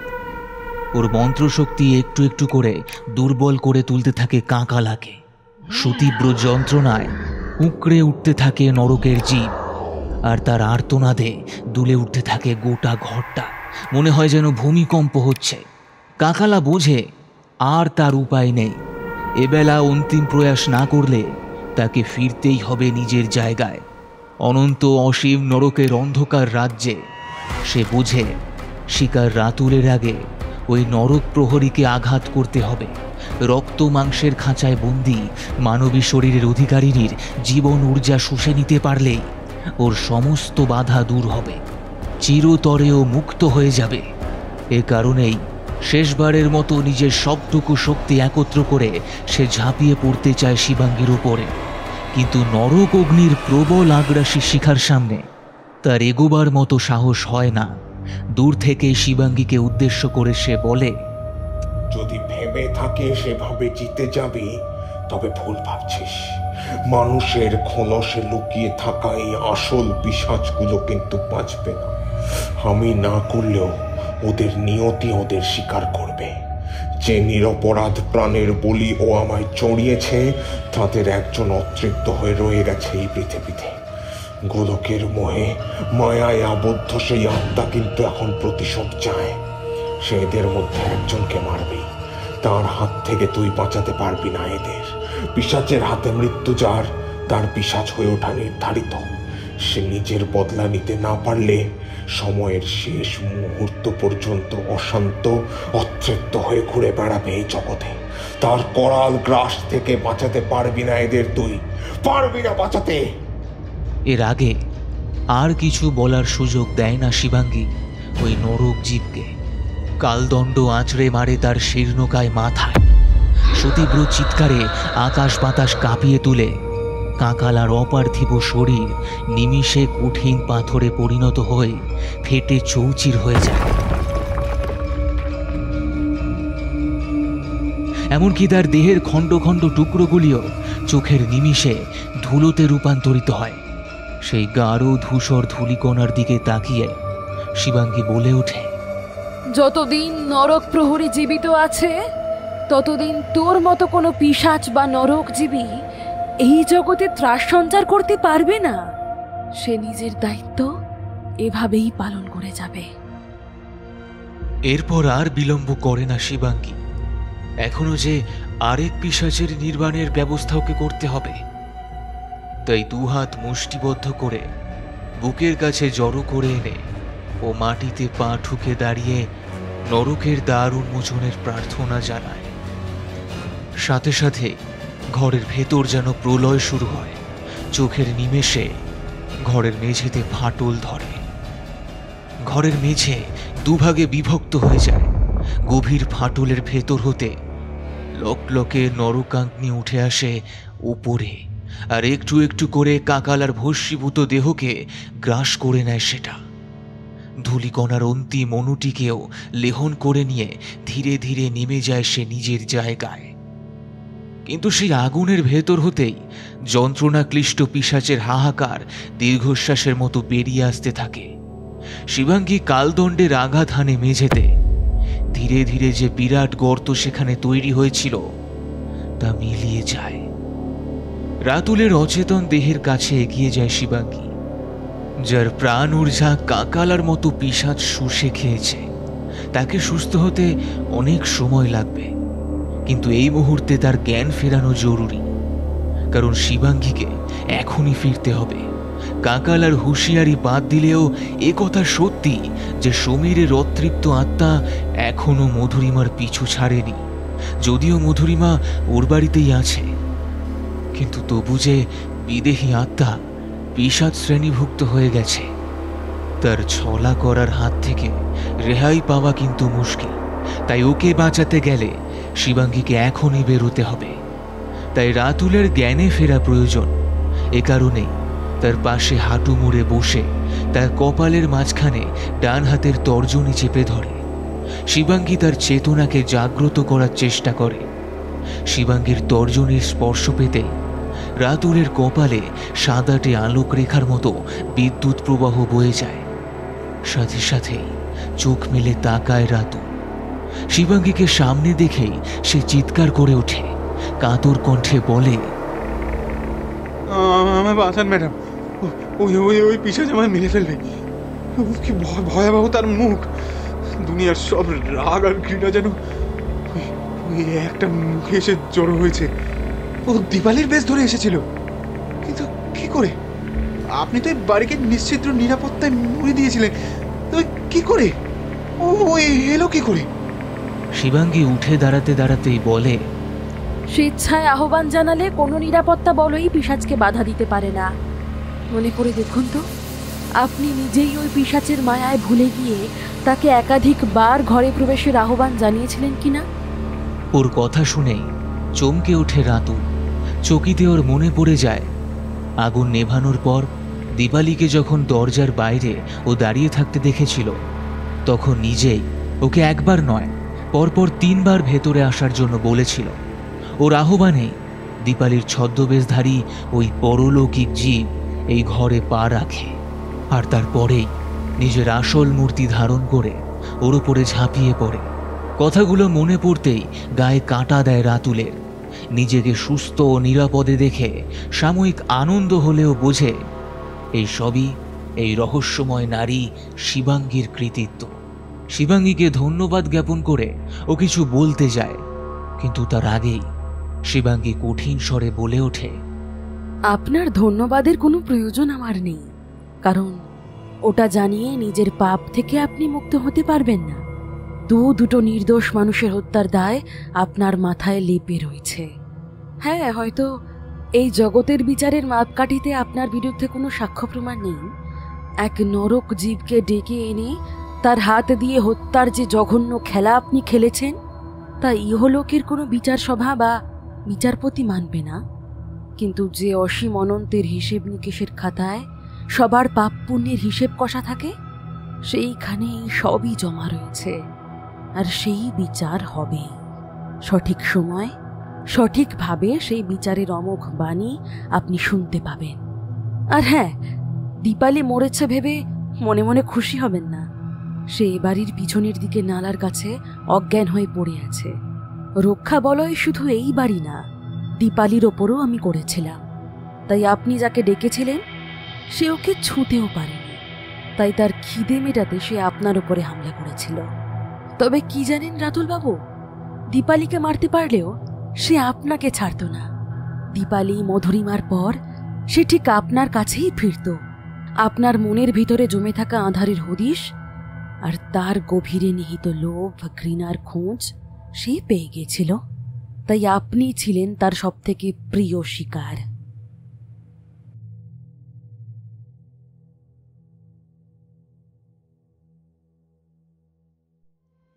রিমা, রিমা, মধুরিমা, শুনতে পাচ্ছ?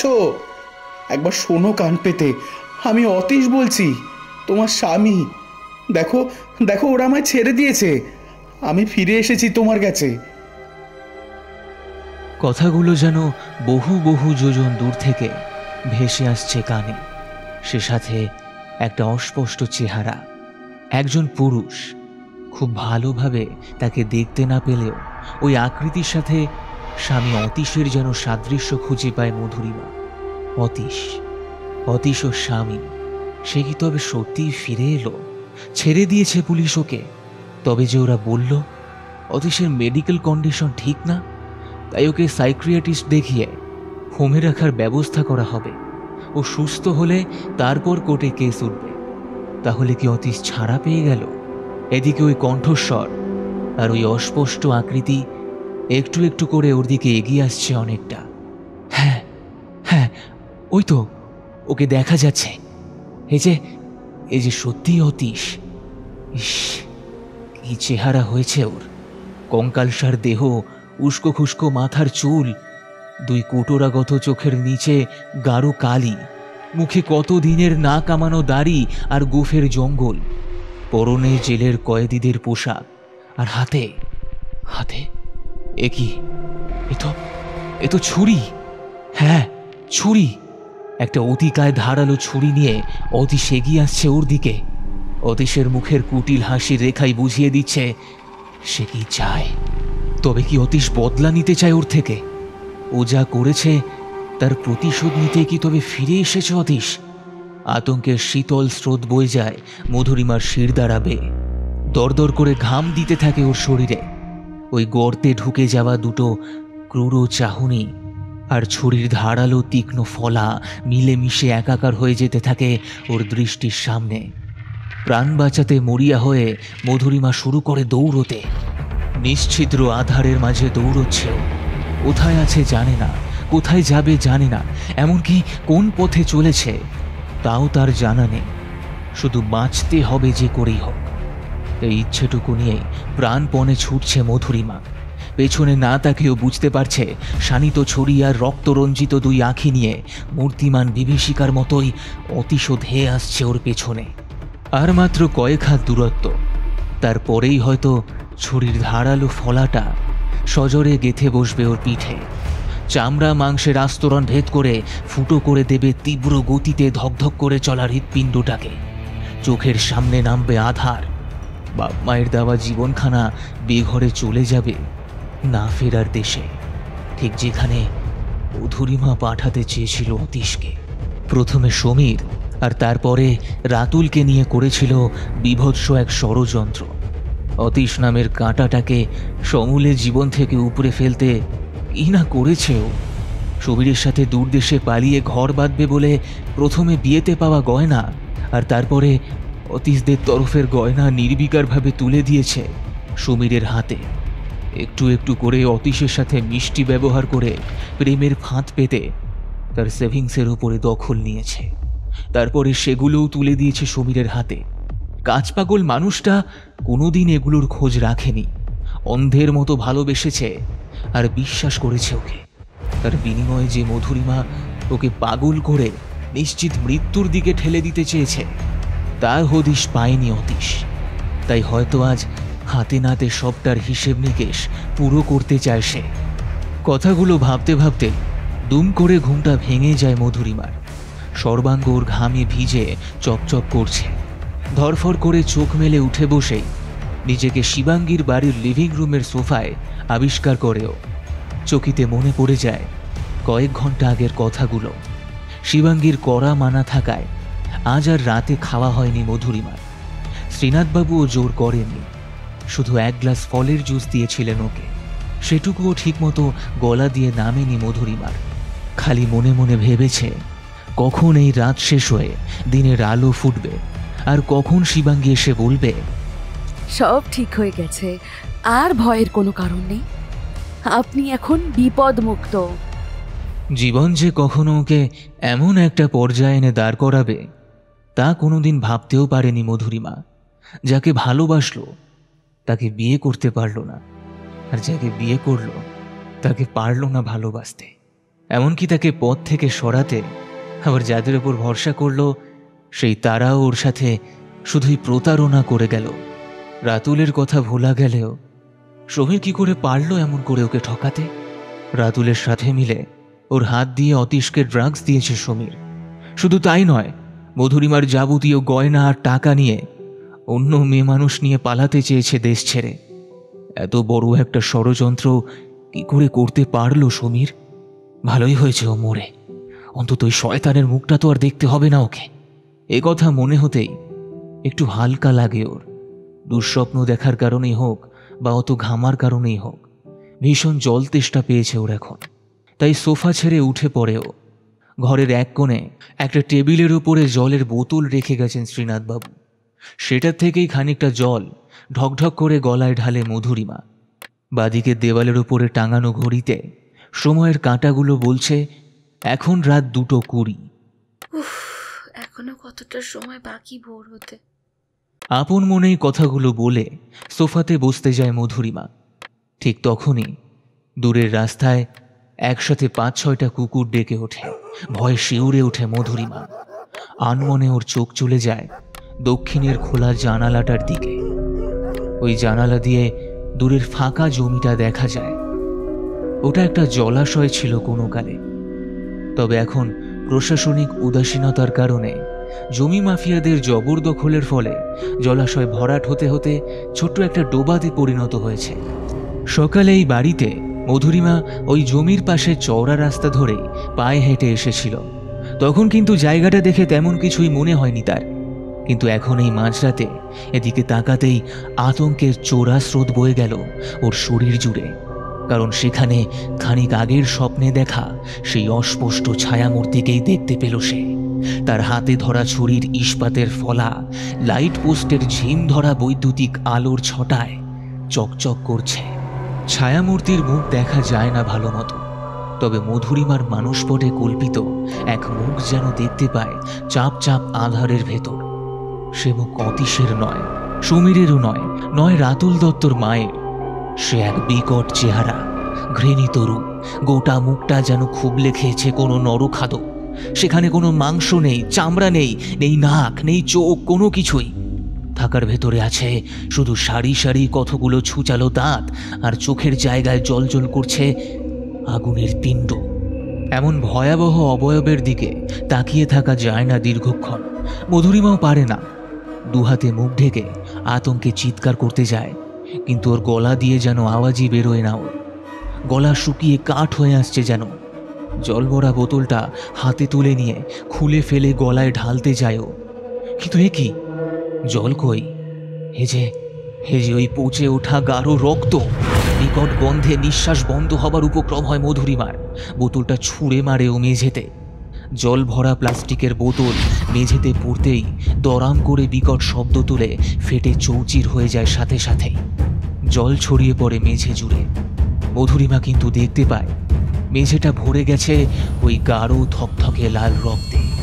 চিৎকার করতে যায় ও, কিন্তু স্বর বেরোয় না কণ্ঠ থেকে। বোতল ভাঙার আওয়াজ শুনে শ্রীনাথবাবু বেরিয়ে আসেন ঘরের বাইরে। মধুরিমাকে ভয়ে জুবুথুবু হয়ে ঘরের এক কোণে বসে থাকতে দেখে তিনি এগিয়ে যান ওর দিকে। বলেন, কি হয়েছে মা তোমার? ভয় লাগছে? এ বাড়িতে থেকে ভয় পেও না। এখানে কোনো অশুভ শক্তি তোমার কেশাগ্র পর্যন্ত স্পর্শ করতে পারবে না। মধুরিমা কিন্তু শ্রীনাথবাবুকে দেখতেও পায় না, বরং তার বদলে সে দেখে ওর স্বপ্নে দেখা অতীশের সেই বীভৎস ভয়াবহ রূপ ওর দিকে দুহাত ছড়িয়ে ধেয়ে আসছে। ওর মুখ জুড়ে থাকা বিকট কুটিল হাসি মধুরিমার অন্তরাত্মা পর্যন্ত কাঁপিয়ে তোলে। ও শোনে অতীশ বলছে, মরবে, মরবে তুমি মধুরিমা, তুমি মরবে। আজ তোমার আর নিস্তার নেই। যে ফাঁদ তুমি যত্ন করে পেতেছ, সেই ফাঁদে আজ নিজেই জড়িয়ে গেছো। আর তোমাকে বাঁচাতে কেউ পারবে না, ওই শিবাঙ্গীও না। কথাগুলো বলতে বলতেই অতীশের বেশধারী ওই মূর্তিমান প্রেত ওর কাছে এগিয়ে আসে, ওকে চেপে ধরতে যায়। তার বরফ শীতল সাঁড়াশির মতো হাত ওর গলা টিপে ধরে। আতঙ্কে চোখে অন্ধকার দেখে মধুরিমা। শরীরে যতটা শক্তি ওর অবশিষ্ট ছিল সবটুকু দিয়ে সামনে এগিয়ে আসা প্রেতকে সজোরে ধাক্কা মেরে ছুটতে শুরু করেও। প্রথমে লিভিং রুম, আর তারপর ওই কাঠের বন্ধ দরজাখানা খুলে বাইরে বেরিয়ে যায় সে। পেছন থেকে ধেয়ে আসতে থাকে ওই প্রেত, ওই জলজ্যান্ত বিভীষিকা। পালা পালা, কত পালাবি? বাঁচতে পারবি না তুই। আমি তোকে ছাড়বো না। মধুরিমা থামে না, শরীরের শেষ বলটুকু দিয়ে ছোটেও। পেছন থেকে শ্রীনাথবাবু ভীত ত্রস্তভাবে ছুটতে থাকেন ওকে থামাতে, কিন্তু মেয়েটার নাগাল পান না তিনি। বারবার করে তাকে ডেকেও ফেরাতে পারেন না তাকে। মেয়েটা যে কি দেখছে, কি দেখে এত ভয় পেয়ে যাচ্ছে তা তিনি জানেন না ঠিকই, তবে এটা বেশ ভালোই বোঝেন যে ওই মেয়ের এখন সমূহ বিপদ। শিবাঙ্গী যদি সময় মতন এসে না পৌঁছয়, তবে ওই মেয়েকে এখন কেউ বাঁচাতে পারবে না। ছুটছে মধুরিমা, শুধুই ছুটছে। ছুটতে ছুটতে না জানি কত পথ, কত নগর, শহর, মাঠ, ঘাট, নদী, নালা ও পার করে এসেছে। কোথায় আছে জানে না, কোথায় যাবে সে জানে না, শুধু জানে ওকে ছুটতে হবে। প্রাণ বাঁচাতে গেলে ছুটতে হবে ওকে। শরীর ঘেমে দরদর করে ঘাম ঝরছে। চোখের সামনে সব কেমন ঝাপসা হয়ে আসছে। ঘাড়ের কাছে কেমন ঠান্ডা নিঃশ্বাস পাচ্ছেও। কারা যেন আশপাশ থেকে ফিসফাস করে কথা বলে চলেছে অনর্গল। দূরে কতগুলো আবছা প্রেত মূর্তি এসে দাঁড়িয়েছে জটলা বেঁধে। তারা যেন কি বলছে ওকে দেখিয়ে। তারা কি তবে ওকে মারতে চায়? ষড়যন্ত্র, চক্রান্ত? হ্যাঁ, চক্রান্ত করছে ওরা মধুরিমার বিরুদ্ধে। মারবে ওরা, ওকে মারবে। হঠাৎ যেন কানের কাছে কেউ হা হা করে অট্ট হাসিতে ফেটে পড়ল। ওই যেন কেউ বলছে, মরবে তুমি মধুরিমা, ঠিক অতীশের মতো, সমীরের মতো, ওই বুড়ির মতো তুমিও মরবে, কেউ বাঁচতে পারবে না, কেউ না।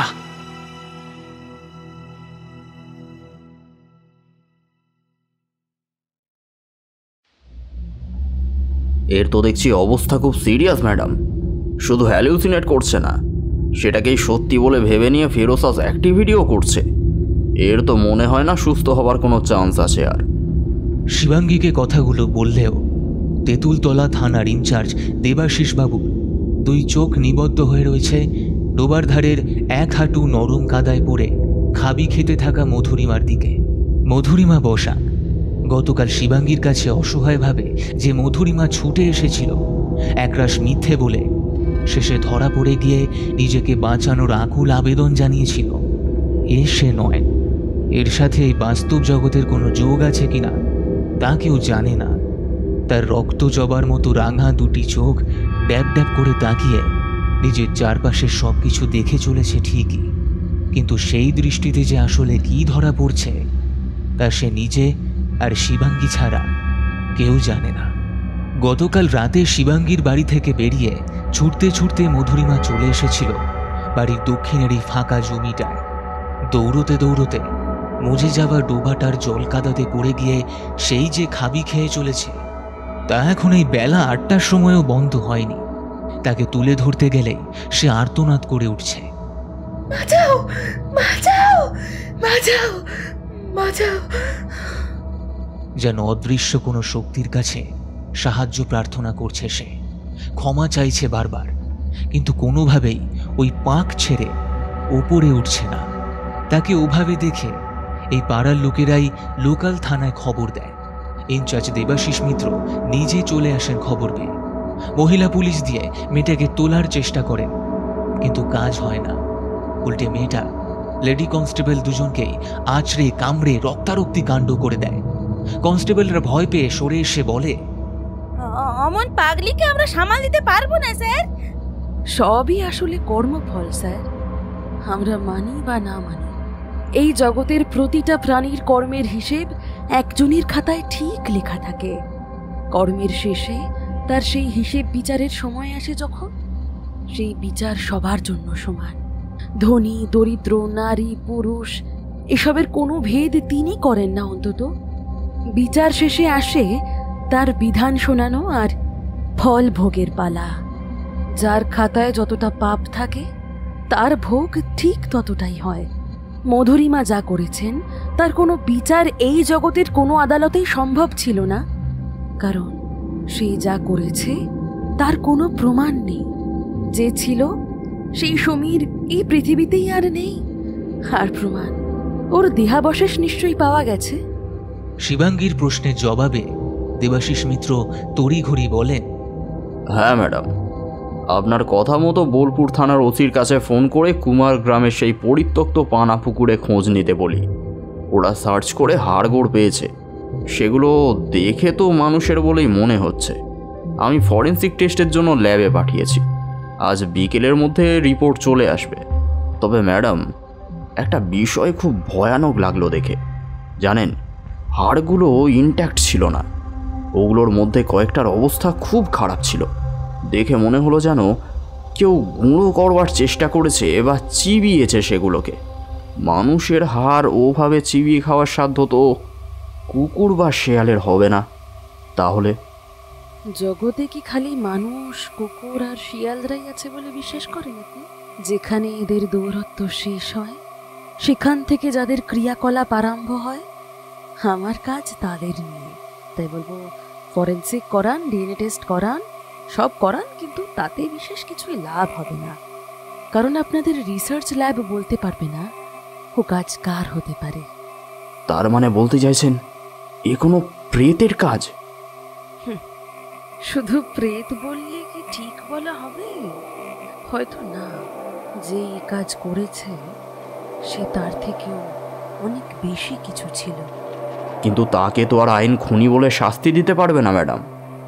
সেই জন্যই তো তাকে ডাকা হয়েছিল, যাতে খুন হবে, পথের কাঁটারাও একে একে সরে যাবে।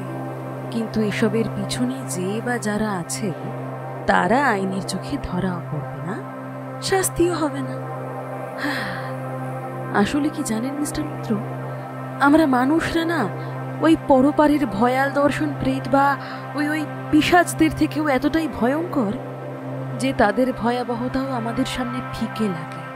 অতীশ বসাককে পথ থেকে সরাতে সরাসরি খুন করার বদলে তার স্ত্রী মধুরিমা আর মধুরিমার প্রেমিক সমীর একটা নোংরা ষড়যন্ত্র করেছিল। তারা ঠিক করেছিল অতীশকে প্রথমে বশীকরণ আর তারপরে উচাটন ও মারণ প্রক্রিয়ায় তারা একটু একটু করে শেষ করে দেবে। কিন্তু এর মধ্যে আবার সমীর আরও একজনের সঙ্গে সম্পর্কে জড়িয়ে পড়ায় সেই মধুরিমাকে ডাবল ক্রস করে। তান্ত্রিকের কাছে আগে ভাগে গিয়ে নিষিদ্ধ মাদক দিয়ে আসে ও বলে আসে ওই বস্তুই যেন সে মধুরিমাকে দেয়। অর্থের বিনিময়ে তান্ত্রিক তাই করে। মধুরিমা চিতাভস্য মনে করে বশীকরণ করার অভিপ্রায় স্বামীকে ওই মাদক একটু একটু করে দিতে শুরু করে। মাদকের গুণ দেখাতে সময় লাগেনি বেশি। প্রথমে অফিসে ও পরে নিজের বাড়িতেই অতীশ এমন কিছু কাজ করে ফেলে যা সাধারণের পক্ষে সম্ভব নয়। তবে কি জানেন, মধুরিমা আর সমীর কিন্তু নিজেদের নিজেরাই খুঁড়েছিল সেদিন। অতীশের ক্ষতি করতে গিয়ে নিজেরাই নিজেদের কাল ডেকে এনেছিল। যেদিন ওরা তান্ত্রিকের কাছে গেছিল সেদিন ওরা দুজন ওখানে গেলেও ফিরেছিল 3 জন। ওদের বদ অভিসন্ধির আঁচ তান্ত্রিক না পেলেও তার আশেপাশে বিচরণরত এক অতিলৌকিক সত্তা ঠিক পেয়েছিল। সে নিজের শিকার শুরু করে। প্রথমেই সমীরকে শেষ করে সে, তারপর সমীরের আত্মাকে দিয়ে ক্ষতি করাতে চায় মধুরিমার। মধুরিমা আমার কাছে চলে আসায় ওর শারীরিক ক্ষতি না হলেও ও এখন মানসিকভাবে বিকল হয়ে গেছে। ওর বাস্তব বোধ লোপ পেয়েছে। বাস্তব পরাবাস্তবের মাঝের তফাৎ আর নেই ওর কাছে, ঠিক যেমনটা ও অতীশের সাথে করেছিল ঠিক তেমনটাই ওর সাথেও ঘটছে। কেন জানে? কেন ম্যাডাম? ওকে কাঁকালা ছুঁয়েছিল, তাই শরীর মরেনি কিন্তু আত্মা মরে গেছে। আপনাদের বিজ্ঞানীর ভাষা একে হয়তো অত্যাধিক মানসিক চাপের কারণে ঘটা মেন্টাল ট্রমা বলে আখ্যা দেবে, কিন্তু আমি জানি এই ট্রমা নয়। ট্রমাও চিকিৎসাতে সারে, কিন্তু কাঁকালার স্পর্শ কোনো ডাক্তারি চিকিৎসাতে সুস্থ হবার নয়। মধুরিমাও হবে না। আঁতকে ওঠেন তেঁতুলতলা থানার ওসি এই কথা শুনে। শিবাঙ্গী তার দিকে তাকিয়ে জিজ্ঞেস করে, আচ্ছা, অতীশবাবুর রিলিজের কোনো খবর আছে কি? হ্যাঁ ম্যাডাম, ওর ব্লাডে কোকেন পাওয়া গেছে প্রচুর পরিমাণে। ওই মেডিকেল রিপোর্ট দেখালে খুব একটা অসুবিধে হবে না। আর তারপর আমি তো আছি, অতীশবাবু বেকসুর খালাস পাবেন, তাই ওকে নিয়ে ভাববেন না। এই বলেই দেবাশিস মিত্র বিদায় নিতে যান। তারপর হঠাৎ কি মনে হতেই থেমে গিয়ে জিজ্ঞেস করেন, আচ্ছা ম্যাডাম, বলছি যে ওই পরপারের সত্তা সে কি এখনো এখানে আছে? মানুষের জগতের সাথে সমান্তরালভাবে ওই জগৎও চলে। মাঝে থাকে একটা সূক্ষ্ম পর্দা যা দুই জগৎকে করে রাখে পৃথক। যখন ওই পর্দা ছিঁড়ে কেবল তখনই তারা আসে এখানে। মানুষের লোভ, লালসা, হিংসার মতো মানসিক দুর্বলতাগুলো ওই সূক্ষ্ম পর্দাকে দুর্বল করে ভেঙে দেয়। ঠিক সেদিন ওই শ্মশানে যেমন ভেঙেছিল, কাকালা ওখানে ওঁত পেতে বসেছিল। সমীর আর মধুরিমার লালসা, উচ্চাকাঙ্ক্ষা ওকে সেই সুযোগটা করে দিয়েছিল। তবে না, এখন সে নেই এখানে, কিন্তু ফিরে আসতেও সময় লাগবে না তার। এরপর আর কথা গড়ায় না। মধুরিমাকে রীতিমতো জোর জবরদস্তি ওই পচা ডোবার থেকে তুলে নিয়ে যায় পুলিশ টিম। থানাতে এবং আইআর দায়ের হলেও কোর্টে কেস ওঠে না, বরং শহরের কুখ্যাত পাগলাগারদে ঠাঁই হয় তার। বাড়ি ফিরে শিবাঙ্গী স্নান সেরে ধ্যানে বসে। একটা দীর্ঘ সময় ধ্যানে নিমগ্ন থাকার পর সে যখন চোখ মেলে তাকায়, তখন ওর সামনে ওর বাবা শ্রীনাথবাবু দাঁড়িয়ে আছেন। বাবাকে দেখেই শিবাঙ্গী বলে, কিছু জানতে চাইছ? শ্রীনাথবাবু মেয়ের পাশে এসে বসে, তারপর বলেন, এক যাত্রায় পৃথক ফল হলো কেন শিবি? তুই তো কখনো অনাচার করিস না, তবে আজ কেন? মধুরিমা এবং রাতুল একই দোষে দোষী, বরং সঠিক বিচারের হয়তো রাতুলের দোষটা অনেক বেশি। তাহলেও মধুরিমার শাস্তি হলেও রাতুল কেন ছাড়া পেল? কে বলেছে বাবা রাতুল ছাড়া পেয়ে গেছে? মধুরিমার দোষ ছিল তাই তার শাস্তি সে পেয়েছে, কিন্তু রাতুলের অপরাধ ওর চেয়েও অনেক গুণ বেশি, তাই ওর সাজাটাও যে আরো বেশি হওয়াটাই আবশ্যক। রাতুলও সাজা পাবে। অফিসে অতীশের ক্রমোন্নতি মানতে পারেনি বলেই ও হাত মিলিয়েছিল মধুরিমা আর সমীরের সাথে। ওর পরামর্শ আর প্রত্যক্ষ মদতেই সমীর ওই কোকেইন জোগাড় করে মধুরিমার হাতে দিয়েছিল। আবার সমীরকে মেরে কাঁকালাকে রক্তের আহুতি দিয়ে ওই ওখান থেকে নিয়েও এসেছিল। এরপর নিজের মাকেও আহুতি দেয় সে। একে একে নিজের স্ত্রী ও মধুরিমাকেও রাতুল হত্যা করতে চায়। সমীর মা আর স্ত্রীকে মেরে কাঁকালাকে নিজের বশে রাখতে চেয়েছিল, আর মধুরিমাকে মারতে চেয়েছিল নিজের বিরুদ্ধের সমস্ত প্রমাণ লোপাটের জন্য। ওর ভয় ছিল যে সমীরের মারা যাওয়ার খবর পেতেই মধুরিমা পুলিশের কাছে সব উগড়ে দেবে, আর তাতে ও বিপদে পড়বে। কাকালা দুটো গলি পেলেও তৃতীয় গুলিটা পায়নি, তাই ও রাতুলকেই মারতে চলে যায়। আমি হয়তো ওকে কাঁকালার হাত থেকে বাঁচিয়েছি, কিন্তু তাও ওর সব বিপদ কাটেনি। ওর বিপদ ওর ঘরে আসবে খুব দ্রুত, আর যেদিন আসবে সেদিনই রাতুলের এই পৃথিবীতে শেষ দিন। শ্রীনাথবাবু মেয়ের কথা সবটা শুনলেও শেষের কথাখানা বুঝেন না। সন্দেহের সুরে তাই জিজ্ঞেস করেন, মানে কোন বিপদ আসবে ওর ঘরে? রাতুল বাবা হতে চলেছে। না, এই তথ্য তারা জানে না এখনো। আর না দীপালিও এখন গর্ভধারণ করেছে, কিন্তু খুব শীঘ্রই করবে। ওর গর্ভজাত সন্তান যেদিন ভূমিষ্ঠ হবে সেদিনই রাতুল এই পৃথিবী থেকে বিদায় নেবে। সন্তানের মুখ দেখে ও স্বেচ্ছায় মরবে। সন্তানের মুখ দেখে কোনো বাবা আত্মহত্যা করে শিবি? বাবার কাছে তার সন্তান যে কত আদরের, কত স্নেহের, তাকে তুই বুঝিস? শিবাঙ্গী দু হাতে বাবার গলা জড়িয়ে ধরে বলে, বাবা, সব বাবা তো আর আমার বাবার মতন হয় না। কিছু বাবা রাতুলের মতন পুরুষ হয়। রাতুল শুধু নরহত্যার পরিকল্পনা করেনি, সে সাথে পরোক্ষভাবে হলেও নিজের মাকে মেরেছে। মাতৃঋণ যেখানে মানুষ শোধ করতে পারে না, সেখানে ওই পাপী নিজের মাকে মেরেছে। ও কি তার সাজা পাবে না? ওর মা মুক্তির আগে একটা অনুরোধই করে গেছে। সেটা কি জানো? শাস্তি। যে পাপ তার ছেলে করেছে তার উপযুক্ত শাস্তি চেয়েছে সে। ছেলের ওই সাজা দিতে রাতুলের মা নিজে ওই ঘরে ফিরবে, ছেলের সন্তান হয়ে। মৃত্যুর আগে সেই সত্যের উপলব্ধিও রাতুলের হবে যে এটাই বিধির বিধান। রাতুলের ভাগ্য ও কর্ম তাকে ওই পথেই নিয়ে যাবে। আর ওই সমীর নামের ছেলেটি যাকে রাতুল ওই পিশাচের হাতে বলে দিয়েছিল, তার কি হলো? সে কি মুক্তি পেল? শিবাঙ্গী আসন ছেড়ে উঠে পড়ে, তারপর মাথা নেড়ে বলে, ওর দেহাংশের বিধিবৎ সৎকার না হওয়া পর্যন্ত ও মুক্তি পাবে না বাবা। আর আর শুধু সৎকার নয়, পিণ্ডদান করতে হবে গয়ায় গিয়ে। তবে কি জানো বাবা, এর পরেও হয়তো সমীর মুক্তি পাবে না। যে অতৃপ্তি নিয়ে ও মরেছে, যে আকাঙ্ক্ষা সাথে নিয়ে ও গেছে, তা ওকে এত সহজে গোলকের মায়া থেকে মুক্তি পেতে দেবে না। ওই অতৃপ্ত আত্মাকে পুরোপুরি মুক্তি দেওয়া আমার পক্ষেও সম্ভব নয় বাবা। নরক আর মানব লোকের একটা যোগসূত্র হয়ে ও প্রলয়ের শেষ লগ্ন পর্যন্ত থেকে যাবে।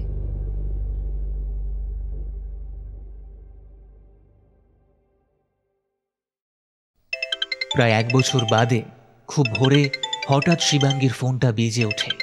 শিবাঙ্গী তখন ধ্যানে বসেছে। ফোনের আওয়াজ কানে যেতেই সেটা তুলে কানে দিয়েই ও বলে, রাতুল দত্তের ডেড বডিটা পাওয়া গেছে সেন্ট্রাল মেট্রোতে, তাই তো দেবাশিস বাবু? ফোনের উপরান্ত থেকে দেবাশিস মিত্রের বিস্মিত কণ্ঠ ধ্বনিত হয়। হ্যাঁ ম্যাডাম, যতদূর সম্ভব কাল রাতে শেষ ট্রেনের সামনেই ঝাঁপ দিয়েছিল। আজ সকালে লাইনম্যান বডি দেখতে পেয়ে লোকাল থানায় খবর দেয়। সেখান থেকে আইডেন্টিফাই করার জন্য সব থানাতে ছবি আসে। আমি দেখে চিনতে পারি এবং ওর বাড়িতে ফোন করি।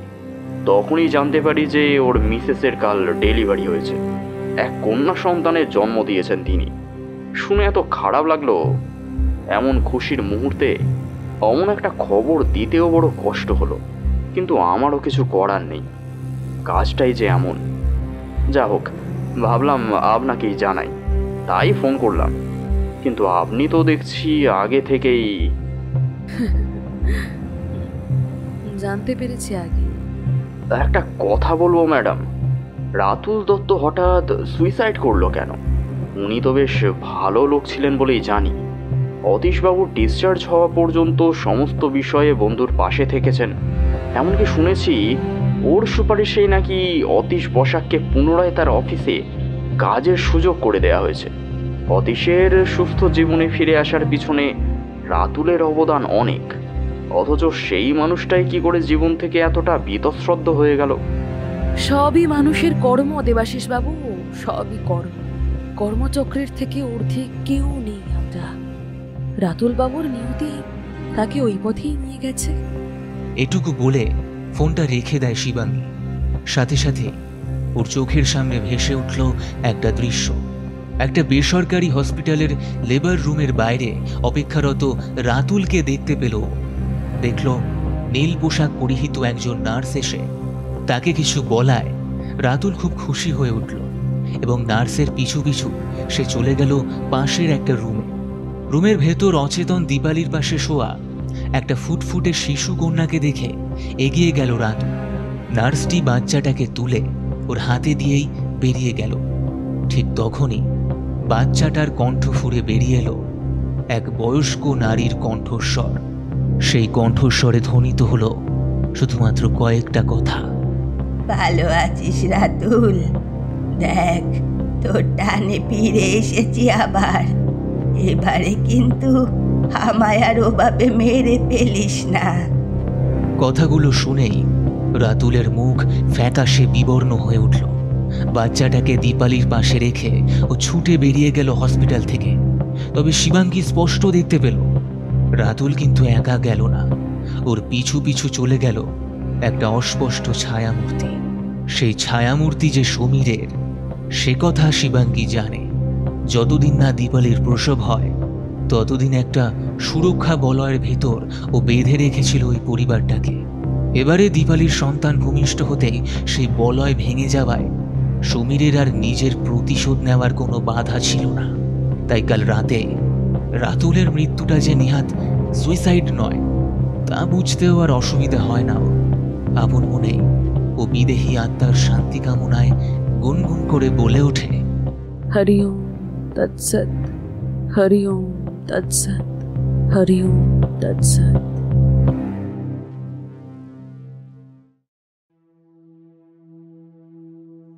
শেষ হলো লেখিকা রত্না হালদারের কলমে নরক যখন জাগে। আজকের গল্পের গল্প পাঠিয়েছিলাম আমি সৌভিক। গল্পে অতীশ এবং ব্রাহ্মণের চরিত্রে রমাকান্ত, রাতুলের চরিত্রে সৌমদী, মধুরিমা এবং মধুরিমার মায়ের চরিত্রে পিয়ালি, শ্রীনাথের চরিত্রে পার্থ, শিবাঙ্গীর চরিত্রে মৌপিয়া, দীপালির চরিত্রে রূপাঞ্জনা, দেবাশিসের চরিত্রে সৌভিক দাস, কাকালার চরিত্রে মৈনাক, রাতুলের মায়ের চরিত্রে পূজা, দীপক এবং বারটেন্ডারের চরিত্রে প্রিয়ম, সমীর এবং ডোমের চরিত্রে দিব্যেন্দু, লেডি কনস্টেবলের চরিত্রে মৌপিয়া। গল্পের নাট্যরূপ প্রদানে দুর্বা গোস্বামী। এই সুন্দর পোস্টারটি ডিজাইন করেছে টিম পিক্সেলের থেকে সৌরভ। গল্পের শব্দ সংযোজনে সৃজা। গল্পের আবহ সৃষ্টিতে আমি সৌভিক। তবে কেমন লাগলো আজকের গল্পটি কমেন্ট করে জানাতে ভুলবেন না যেন। গল্পটি ভালো লেগে থাকলে অবশ্যই গল্পটি আপনার বন্ধু এবং পরিবারের সঙ্গে শেয়ার করে দিন।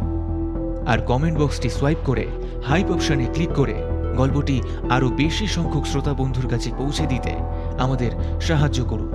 চ্যানেলে নতুন হয়ে থাকলে চ্যানেলটিকে সাবস্ক্রাইব করে পাশে থাকা বেল আইকনটিকে অল করে দিতে কিন্তু ভুলবেন না। যাতে আমাদের সমস্ত নতুন গল্পের আপডেটস আপনার কাছে সবার আগে পৌঁছে যায়। ফিরে আসব আগামী সপ্তাহে আরও একটি নতুন এবং রোমাঞ্চকর গল্প নিয়ে। ততক্ষণ ভালো থাকুন, সুস্থ থাকুন আর শুনতে থাকুন রহস্য, রোমাঞ্চ, থ্রিলার এবং গল্প।